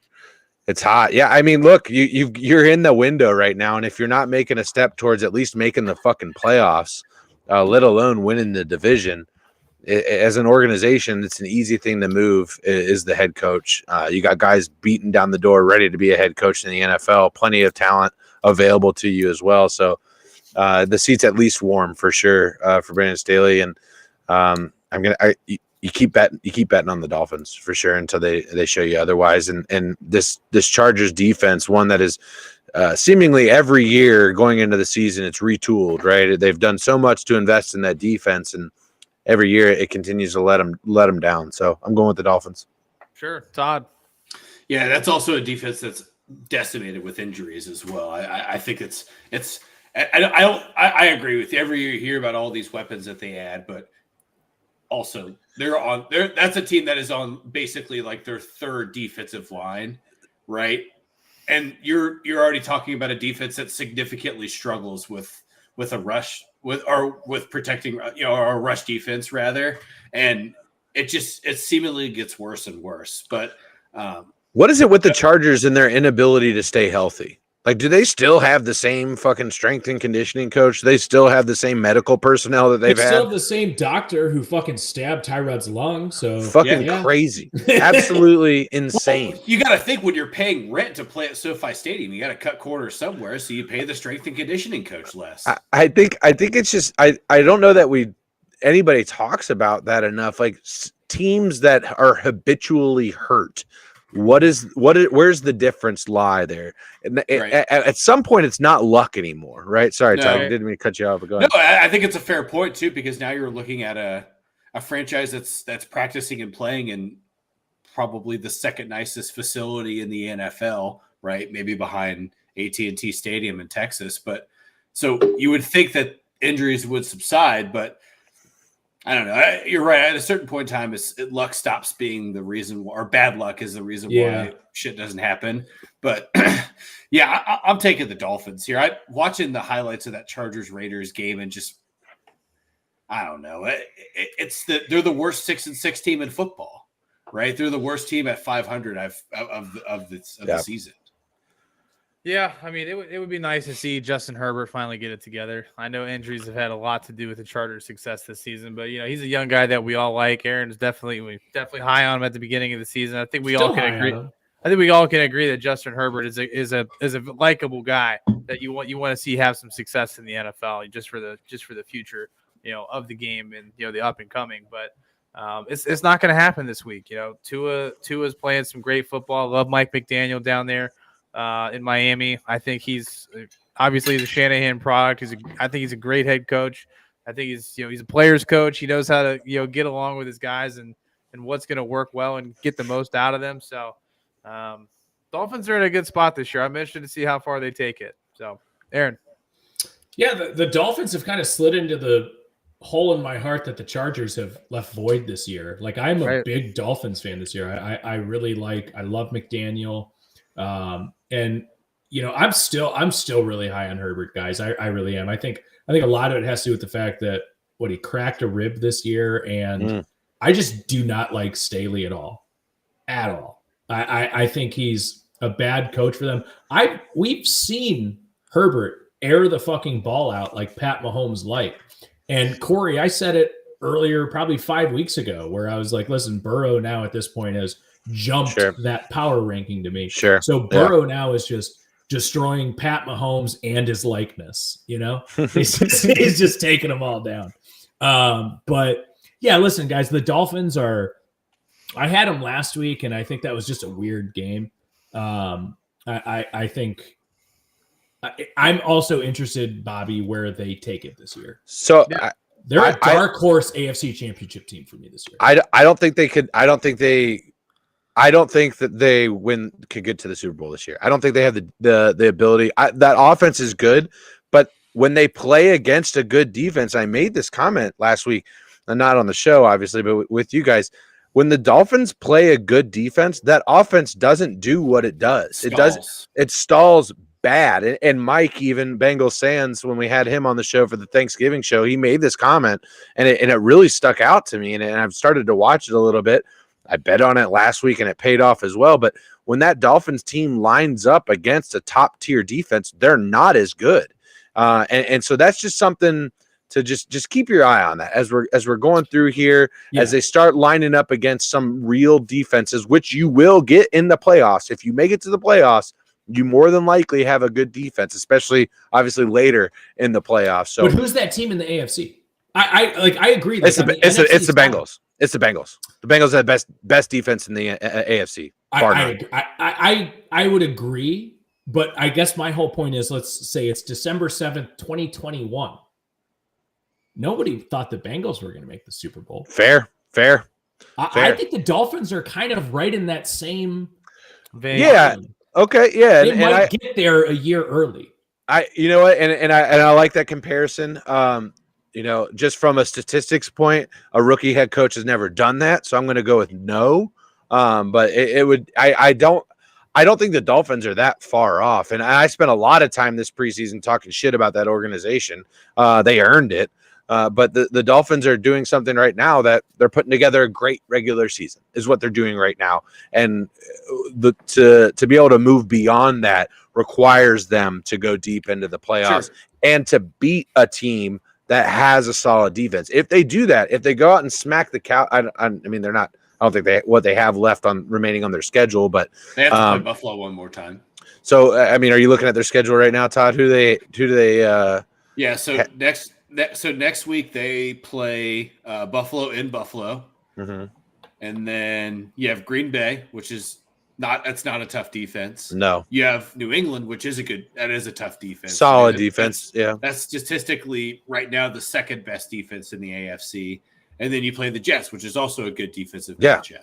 So 3 of their last 4 games, we're gonna see what they're made of. If they go 3-1 in those matchups, we're going to see 100%. Yeah, if they're going 2-2 or 1-3 in those, then it's kind of leaning more towards of what I'm indicating here, and is that they're not able to flex on teams like the Houston Texans every week. So, yeah, I mean, I thought it was a stupid move for Tyreek to go down to Miami, in the offseason. I didn't think that was a good move for him at all. I think we can all agree that we all thought it was a bad move, right?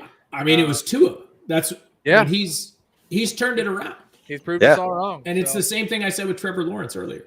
Yeah. He's got those options now. He's got an offensive-minded coach that's leading him in that direction. I'm interested to see how they finish this last portion of the season out. Like you said, if they can finish strong, I think they go deep.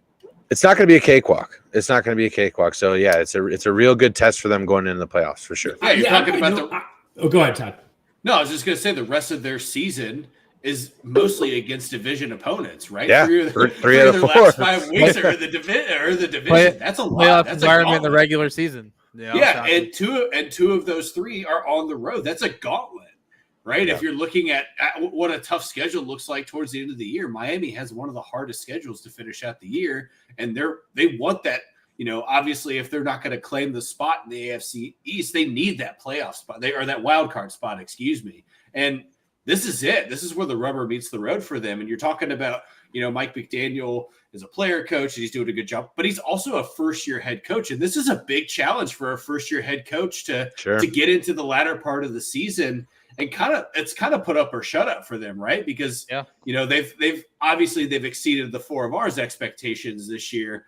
But there's a lot of people around football that are saying but they won't make it out of the first round either. And I think for a guy like Mike McDaniel, who is leading a young team and trying to kind of do this culture shift, right? Because before this, Miami was a shitstorm and McDaniel was just the soft hire to kind of ease their way out of this, all the shit that went on with Tom Brady before the season started. And it's a surprise for Dolphins fans too. I work with a Dolphins fan, and I asked him after like week 6 or 7, I was like, how do you feel about the Dolphins this year? He's like, I'm shocked. He thought Tua was a flop. He thought Tyreek would be too big for Miami and make, and not fit into the role. And, I'm interested to see how it rides out, but this is I just think it's a big challenge for a first-year head coach, and I just don't think that they can fit it.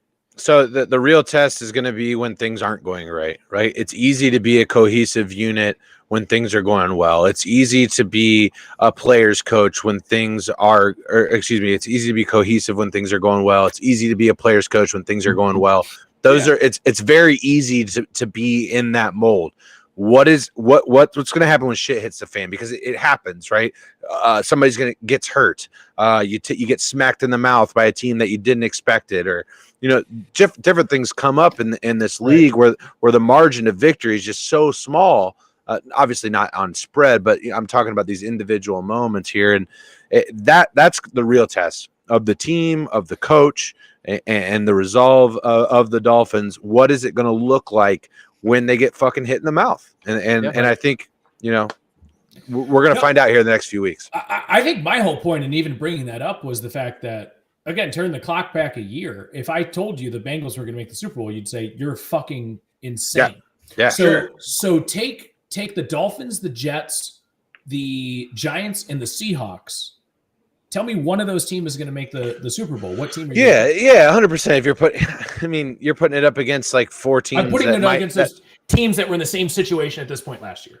Yeah, what I mean is that like a lot of those teams right now, and I'm looking at them, I'm not convinced that at least 60% of those teams aren't going to make the playoffs. So more often than not, none of those teams are going to make their divisional championship. Yeah, or their conference championship. So, but I know it can happen. Yeah, the NFL is fucking wild. It is wild. It is absolutely wild. All right, so we all 4 got the Dolphins here.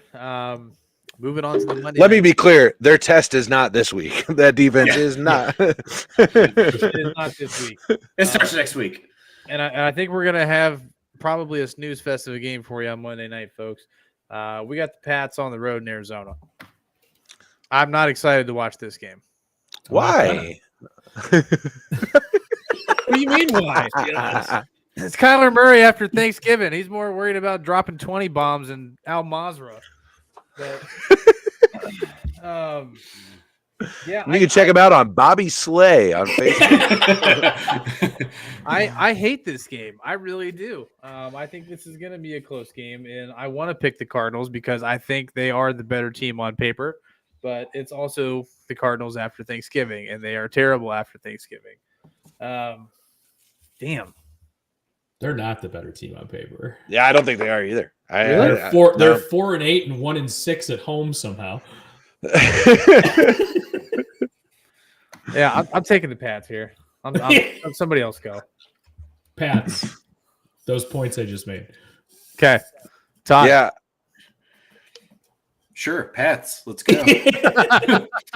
Corey. Yeah, I'm going with the Patriots here. I just think they got more. They're a more complete unit. I can't take a 4-8 team. I'm just not gonna 4-16 or whatever. Let's revisit this question. Does Cliff Kingsbury make it into Arizona as the head coach next year after the season? No. He shouldn't. Let me put it to you that way. They gave all that money to Kyler and they need a scapegoat. It's certainly not the head coach. That's what I think too. I've thought that since week 3, right? We've watched Arizona this whole year, right? Last year, obviously, they started 8-0, 7-0, something along those lines, and we were like, "Oh." Last year they were 8-0. Last year, yeah.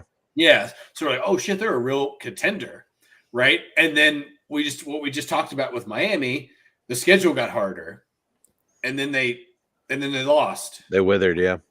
And then they lost again, and then it's rolled downhill. And you watch Arizona, which it's obviously challenging for us with them being on the West Coast. We don't get to watch a lot of Cardinals games unless they are on prime time, but it is really hard to watch them play.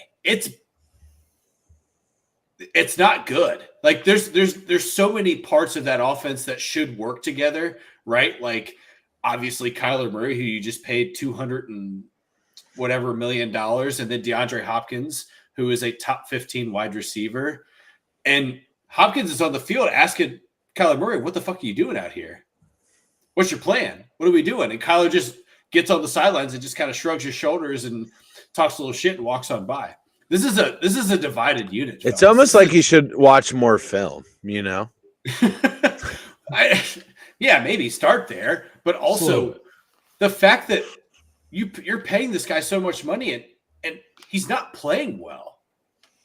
That's the thing about Kyler Murray when I watch him. And what is going what's the deal with all these? Like, are we at a place right now in the NFL where I talked about it a little bit earlier in the show, the disparity in quality of quarterbacks is so high right now that if you even sniff something close to being good, you just throw a fuck ton of money at it and just hope it works out. And I think you're looking at a couple of teams right now that have done just that. Sure. You're looking at the Broncos, obviously, with Russell Wilson, and you're looking at the Cardinals with Kyler Murray, and you can say you're looking at. That being said, but the product that Deshaun Watson, other than the fact that the last season that he played in, they had an abysmal record, but right. other than that, this guy has won a playoff game before. He's taken his team to the playoffs in a division that necessarily isn't always super competitive. Nonetheless, he's done it. The Browns, I guess you could put in there, but you look at a team like the Ravens, who I was going to make this same point, who are historically one of the most organized and well-run front offices in the NFL, and they're not throwing money at Lamar because they don't buy it, not yet.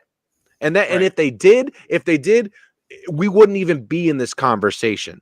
Look at Baker Mayfield. The Browns did it. They said no, we're going to let you play out that year, and then we'll see what happens. And they obviously made the right choice when it comes to that. I think the Ravens are in the same boat.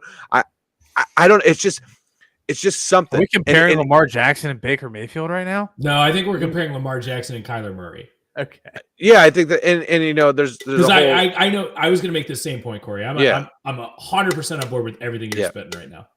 Yeah, it's just I think that there's just such a gap in quarterback play, and everybody recognizes how important having a very good quarterback is to the success of your franchise, that if you even come close, they're just going to throw a shit ton of money at you.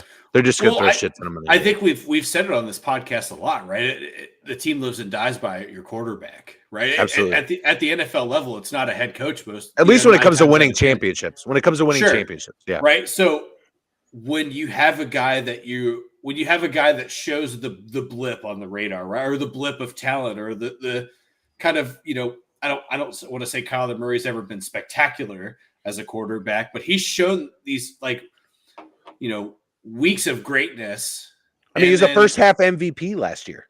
Yeah, and then the idea is like, well, I don't want to miss my opportunity. I got to lock this guy in now, right? It's like every wide receiver who is the S tier wide receiver gets paid over $100 million now. It's the same concept. You got to lock in your guy. You got to do it right now. You got to make sure you pay him so you don't miss your chance. Because what happens when you miss your chance is that you end up doing the quarterback gauntlet like a Carolina, right, where you're just kind of running the circles of who are we going to put on the field this week? What kind of product are we going to put on the field?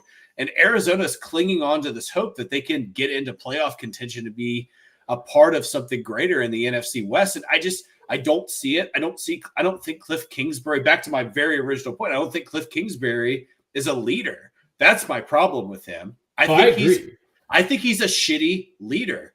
When you have, obviously, Arizona's front office thought that they had their guy in Kyler, right? You lock him in. And again, you have DeAndre Hopkins. You have parts of the defense that are strong. You go out and give James Conner money. So you're putting the mold together. And then you're 4-8. And then you're not even talking about nobody's talking about how bad they are. That's my problem with this. Yeah. And nobody's talking about how Cliff Kingsbury has done nothing since he's been there, right? You other than him having a sweet house on draft day, he hasn't done anything that's made me think about him more than just being a shitty head coach. Sure. How much money does Arizona have to throw at Lincoln Riley to get him out of USC? Woo! Woo boy.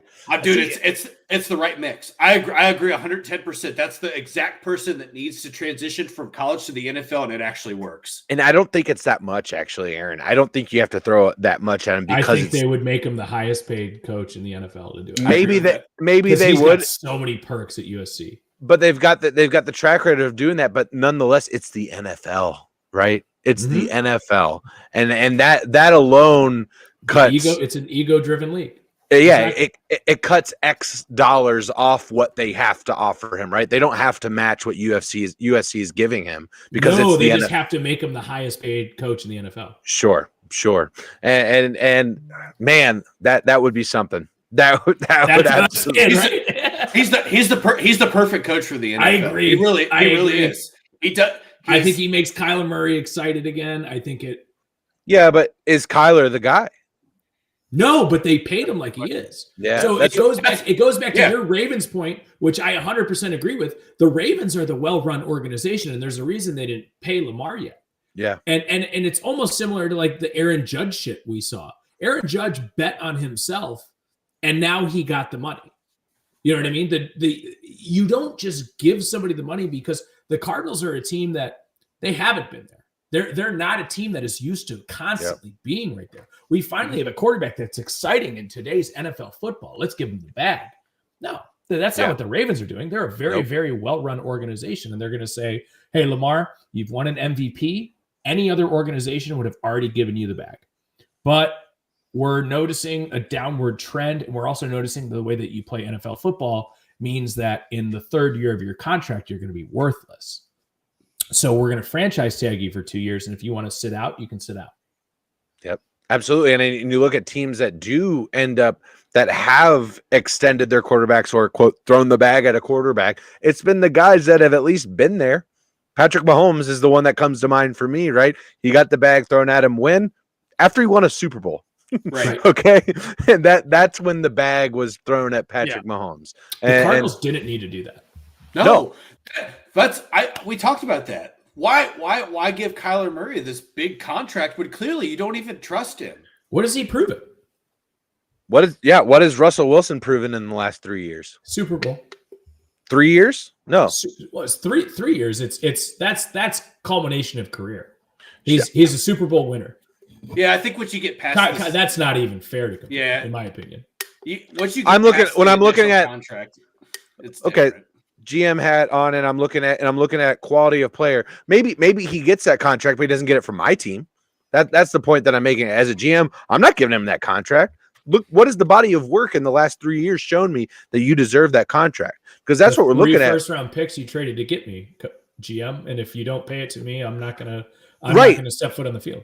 Again, maybe I'm missing you here on this. I'm not making that trade in the first place, is what I'm saying. Well, that's different. Yeah, I'm not foregoing that capital. Thus, I'm not signing that contract because of the body of work.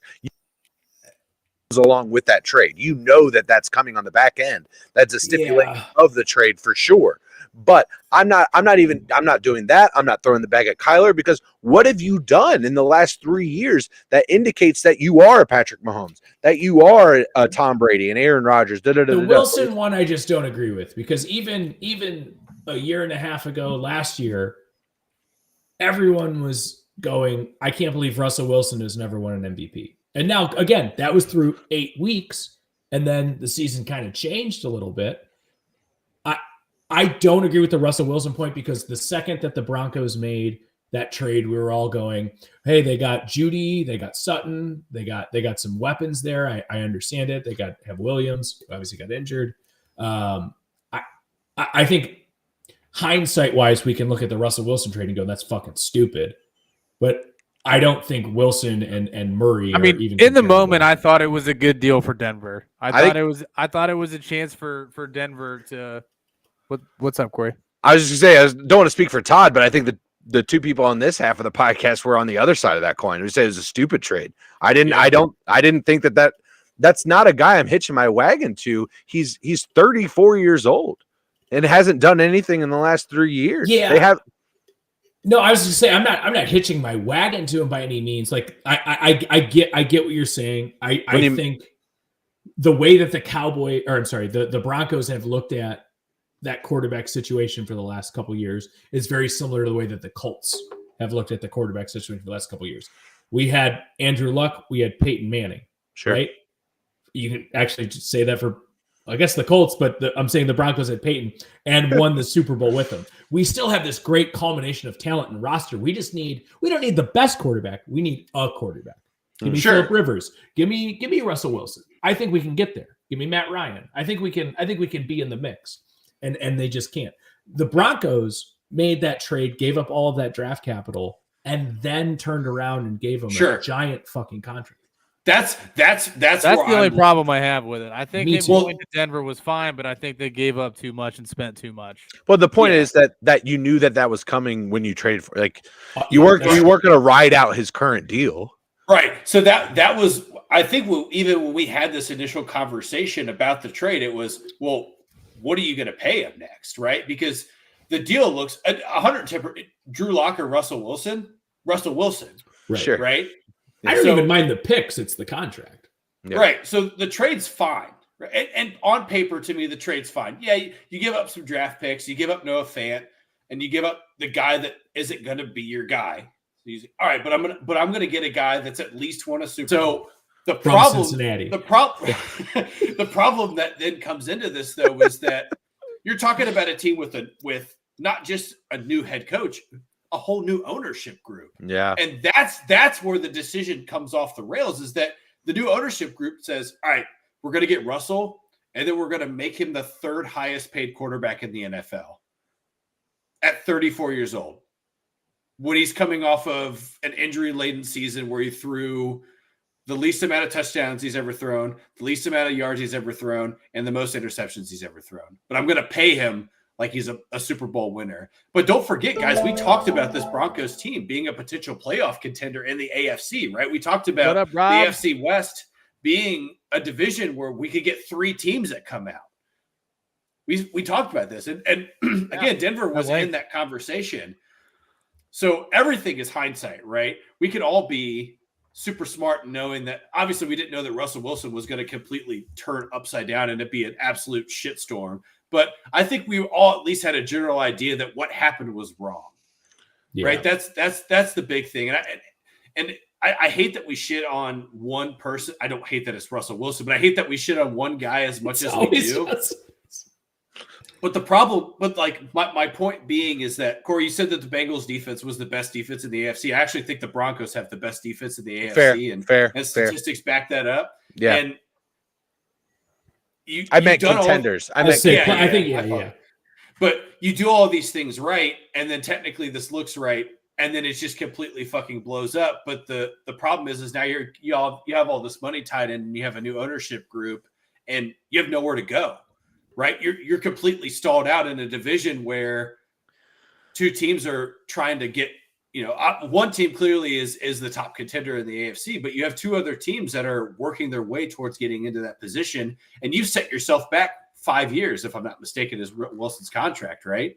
So let's dive into this contract in a little bit because while you're pulling that up, I got it. But okay, go ahead. I just want to lay out what the Broncos are going to eat if they cut Russell Wilson next year. Let's say they cut him in 2023. The dead cap hit on Russell Wilson at 35 years of age is $107 million. Yep. A cap hit of $22 million. Let's say you grind it out for 2023 and you're just deciding that's not it. You cut him, his cap hit $35 million, 85 in dead cap. 2025, you're looking at a 37-year-old Russell Wilson. Time to move on. $55.4 million in a cap hit. At this point, there is an opt-out in that clause at 2026. But at 37 years old, if you're trying to walk away, there's a $55 million cap hit. Yeah, that's what I'm saying. Your 5-year plan is ruined. You're not going to make the playoffs, right? You can put out the best defense every year, but clearly that only gets you to, what are they, 3-8 or 3-9? That gets you to 3-9 in today's game. Yeah, it's That's it. not great. My New Year's resolution is to stop thinking about Russell Wilson so much, which will be quite honestly harder to quit than heroin because we love it so much, and I'm just like, oh, who's got that next Russell Wilson stat? It's just so unique. It's such a weird situation. He is such a fucking enigma of a human being. The contract is just laden with just crazy shit. Like I said, $55 million at 37 years old for what? What kind of? He sucks. Yeah. The touchdown to bathrooms line is still in play, chat. If you guys are gambling people, Russell Wilson still has more bathrooms in his house than he has. You know what? Break out the fucking Aaron Rodgers contract. All right. He's also won one Super Bowl. He's older. He looks like shit. The Broncos were trying to get him too. Yeah. Yep. I think that so his is 3 years, right? That's the one that he just extended. Was that 3 years or 2? So I'm pulling it up right now. Just for chat, Spot Track is the best place to look at any NFL or not just NFL, any athletic contract. Yeah. So they this year have my W-2 on file, I'm pretty sure. So for 2022, the cap hit on Aaron Rodgers is $28.5 million. You're moving to the age of 40 at 2023. The cap hit $31 million. We're talking about a team that is not, as of right now, in the playoffs. There's a potential out at 2024. They'd be at 2 years, $101 million. It'd be a 24.4 dead cap hit. Yeah, dead cap on that of 24 million. In 2024 is a cap hit of $40 million. Aaron Rodgers, again, it was a 3-year extension. This is not a 3-year contract. He is under contract through 2026. So let's just say you ride out 3 years of this. He's 42 years old. You're nothing's improving here, and you want to get rid of him. $59 million in 2025 for the Green Bay Packers. That's the cap hit that they're going to take. In dead cap, it gets a little bit better for him, a little bit more bearable. $16 million. That's never going to the biggest heist in Wisconsin history. Yeah, but that's just never. He's going to get that money. The thing with football, when you're getting guaranteed contracts like that, is they're paying you for past performance, right? Yeah, and they can, for most NFL players, they can just cut you. So, like for the Browns, for instance, the Deshaun Watson situation, they're going to restructure his contract to make it all salary cap. But if they wait until after the Lamar Jackson re-signing or the franchise tag, then he's going to get a boatload of money. And they'll just, the second that happens, turn around, restructure it, say, here's all of the guaranteed money we promised you. You get it now. And now we have this much salary cap. So there's a couple of other quarterbacks that are kind of coming up on that period where they're going to be negotiating the terms of their contract. The team is going to be looking to extend. Obviously, Joe Burrow being in that realm. Another guy, Justin Fields, is going. I know Rob's hanging out watching the show, so I'll talk. Herbert is another guy in that. Those are the big three ones that are coming. Obviously, Tua as well. Tua is going to be a little time, but yeah. But moving into that realm of, all right, we're going to start. So Herbert, Tua, and Burrow finishing year 3. This is typically when those deals get done. Yep. Only one of those having made the playoffs. I think we're all in agreement that, the Burrow extension is impending. It's likely going to happen at the end of this season. Herbert and Tua, though, what are we thinking about that? I mean, that's Tua. I'm more willing to throw money at Tua at this point. That's insane to me. But you've got the injuries. You've got the injuries. That's why it's insane, Tua right? Probably sees an opportunity to get a deal done this offseason. He's got I agree. Herbert. I think Herbert has to play another year and prove it. Prove that he's going to be worth the money.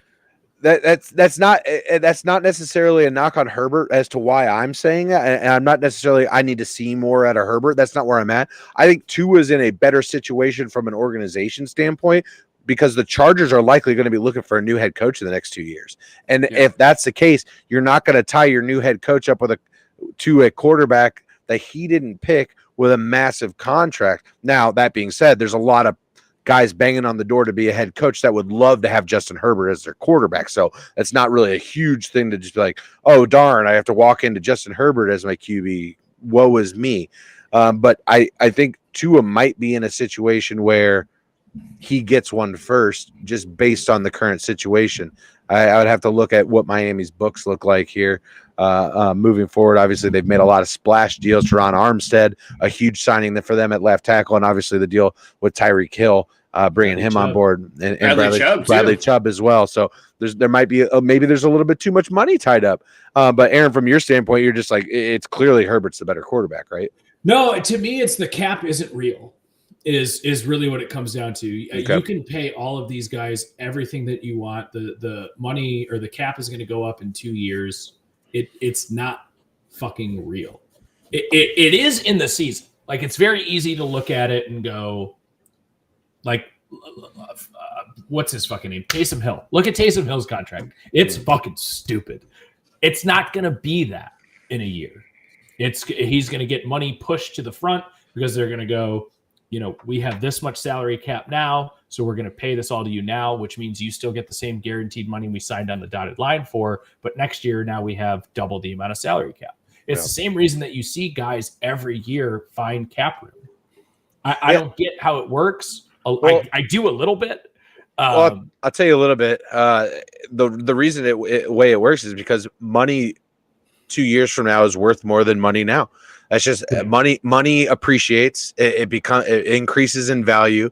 You would rather take $1 million today than get, $500,000 now and $500,000 because that $1 million today is worth more in 2 years than it would be spread out. It's just, that's how money appreciates. That's just how it works. But it doesn't for teams. It does for players. For teams, you can invest that money. Right. Exactly. Absolutely. So that's and that again, to that point, a team would rather forego the $1 million or the X number of dollars now than spend that money later because that money is worth more. And even if it might not even be employed by you, bitch. No, but seriously, yeah, absolutely. A lot of interesting QB things that with free agency, this young crop is entering into their contract negotiation terms. Lamar Jackson, there's been buzz that Lamar Jackson might end up in Detroit. No. He's liking Detroit Lions tweets. He's been spotted here in Detroit. I'm just saying, there's buzz. It'd be an interesting move to say the least. I think that would be the most talent they'd probably had. Actually, you say it, yeah. Yeah, I was gonna compare him with Stafford and kind of what that looked like for Detroit in the last 2 decades. Like, who's the better quarterback? I want to sit here and watch you compare Matt Stafford and Lamar Jackson. You can't. Me too. They're two different types of quarterbacks. I'm just trying to think like, who's gonna work better in that's like who would have been more successful when Calvin Johnson was there, Matt Stafford or Lamar Jackson? Matt Stafford. Yeah, and that's the way that I'm leaning towards this. I'm just trying to figure out how Lamar Jackson is Calvin Johnson in Detroit right now, though. No, I'm just trying to figure out how Lamar Jackson fits in that offense in Detroit. I don't think he can because the offense fits around Lamar, right? You build an offense around him. You don't take your current scheme and then throw him into it and tell him to figure out a playbook.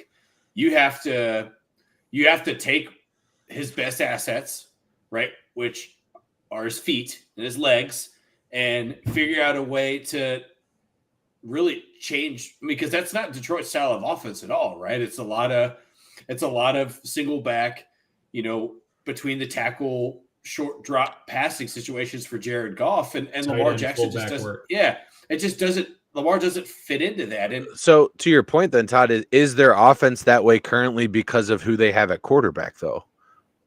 You know what I mean? Like, is Detroit's so it's Jared not Goff's not going to run for 100 yards. So my point being is that you wouldn't from if you're Detroit, you're not going to limit yourself as to which quarterback you're going to pursue because of what your current offensive scheme is. That wasn't my point either. I was alluding to the fact that you don't bring Detroit doesn't bring him in thinking, how do you fit now? It's a guy when you have the talent that is Lamar Jackson, because again, he's an MVP. Maybe he hasn't played well this year, but this is a guy that has played to the MVP level.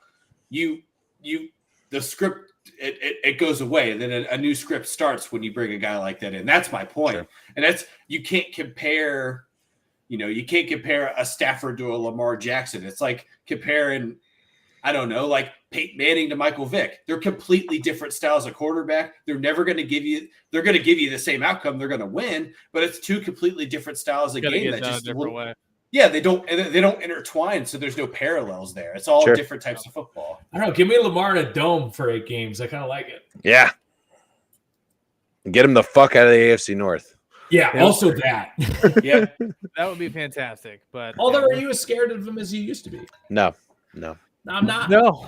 Maybe I actually would prefer the Ravens fucking pay him, to be honest. Yeah. Tie that up. Yeah, for sure.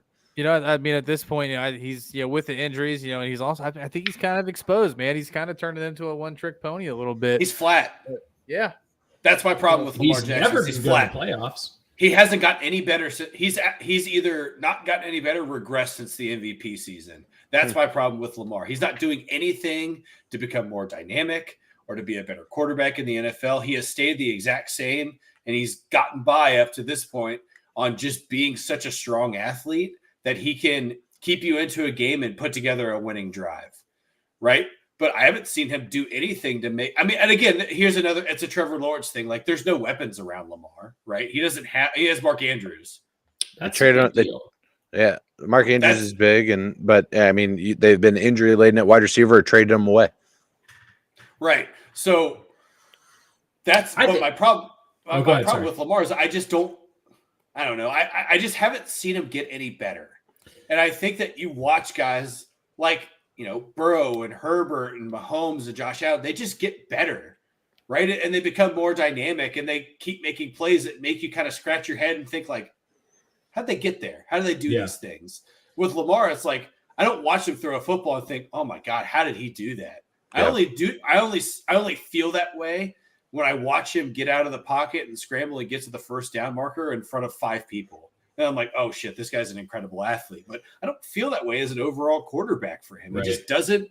He just doesn't do it for me. That's my thing with Lamar. That's fair. The irony for me with Lamar is we're talking about all these quarterbacks, all these receivers with these other quarterbacks. The irony to me is that the fact that all of these Ravens running backs have gone down in the last 2 years. Yeah. And that's really what makes Lamar more electric, is the read option, where you have, I don't know who's going to get the ball. And then the next thing you know, it's 8 yards. J.K. Dobbins going down for this team. I don't think running back is that big of a deal for a lot of teams, but for the Ravens, it's a big deal. Yeah, Mark Andrews, that's your establishment. Mark Andrews has been down the last 5-6 weeks. He is they're like an inverse of the traditional offense that you see nowadays. And that's what makes them so dynamic is Lamar's legs, like you just said. So it's not his arm and it's not the receivers. It's the running backs that have gone down. Yeah. Yeah. Not having J.K. Dobbins has hurt them significantly. I mean, I think that you look at what he's done when he's been healthy, and obviously time and experience gets you better, but when he's healthy, he makes that offense flow. Yeah. Right. And for a guy who, I don't even know if J.K. Dobbins has played 20 games in the NFL, I like watching him put together the performance, right? It just, you're right. I don't know. I think Lamar is just completely, I don't know. I can't. Well, so you made a comment earlier about, not evolving and not changing and to avoid being a homer here, but I'm going to talk about him and brag on him a little bit. Last year, the Bengals offense, one of the most explosive play offenses in the league, plays over 20 yards, over 30 yards, leading the league in that category. This year, defense is coming out against the Bengals. You're seeing them sitting at that too high shell where they're keeping the lid on things and not allowing those explosive plays. And now Joe Burrow has become one of the most accurate quarterbacks in that 6 to 12 yard range where he's just dicing people up. And I mean, you even saw it to end the game last week against Kansas City. T. Higgins running a slant over the top and just threading the needle right into T. Higgins' hands, making a beautiful play, or the Tyler Boyd conversion on the 3rd down on that last touchdown drive, or whether it's that or the Chris Evans touchdown for the Bengals to take what was the game-winning touchdown there, where they're, you know, lining 3 wide receivers up over the side. Jamar Chase is actually in the backfield there, and then Chris Evans just slips underneath, and Joe Burrow's just making a short intermediate throw that ends up going for big gain. So I want to linchpin it to this real quick, and I know we've been going for a while here. Who's your MVP right now? I'm going with Jalen right now as my MVP. I said Josh Allen going in the season, but I'm going with Jalen as of right now is my MVP. Where are you guys at? Aaron, go ahead. Yeah, that's probably the right answer, right? Mm-hmm. Yeah, I mean, who else besides? Maybe that's the better question. Is who Patrick else besides Mahomes? Jalen? Patrick Mahomes. Patrick Mahomes is he's my MVP right now. Burrow. And Joe Burrow. Yeah. Yeah, you just listed the best odds too, right? Right. Those are the top 3 right now. Josh Allen shortly behind that. Josh Allen behind, and it's not out of pocket for him to win that. No, it's not. He was running away with it at like literally, I think, minus odds after like 4 weeks. Yep. Yeah. 100%. But like we said earlier, like the Bills just don't look the same anymore. Absolutely. I think if the Eagles keep doing what they're doing, I don't think it's going to even be close. I think Burrow and Mahomes can continue to, you know, play great football, but I think this is Jalen's award to lose at this point with the way that the Eagles are playing right now. Yeah, it's got to be Jalen. Yeah. I think that there were a lot of people that even questioned Jalen coming into the season, right? I did, some of us included. Yeah, we talked a lot about that. He hasn't been around it, or he hasn't done enough to even put him in a conversation of being a top end quarterback. And it's kind of insane what he's been able to do with just a couple of weapons. Yeah, and you know, I think the person for me on Philadelphia that should be thanking AJ Brown the most is Miles Sanders. I mean, Miles Sanders was a guy last year that. Who couldn't get more than 50 yards on the ground. He's almost Devonta Smith. Rusher. What about Devonta Smith? Yeah. He's been up and down a lot this year. He's had a little bit of injury issues too. He's been pretty fucking good though, man. I mean, guy. I agree with you. I just think of, you look at Philadelphia, and obviously that's the best offensive line in the NFL. There's no gaps anywhere on that. I think they're the most complete team, honestly. Yeah, I agree with you because they're also that's a top 5 defense. Yeah, it's kind of crazy, and that's also without having Robert Quinn, who they traded for.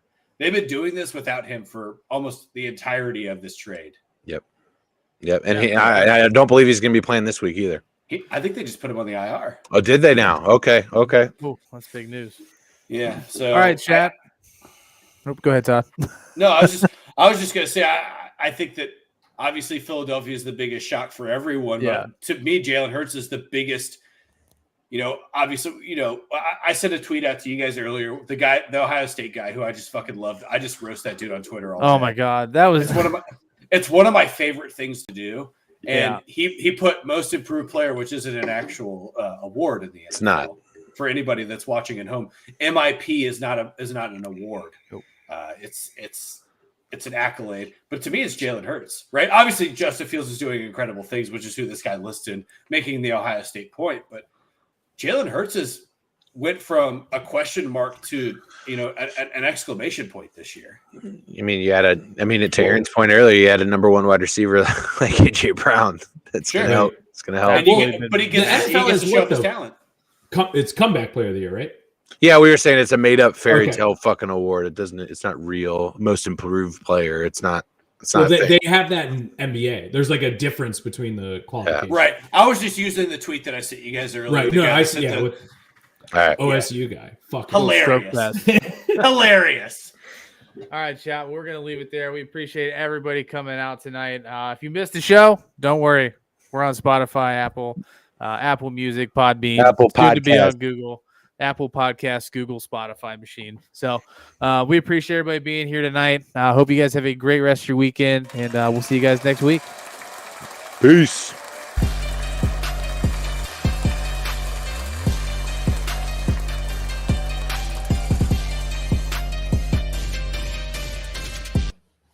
All right, I got to do some fucking math.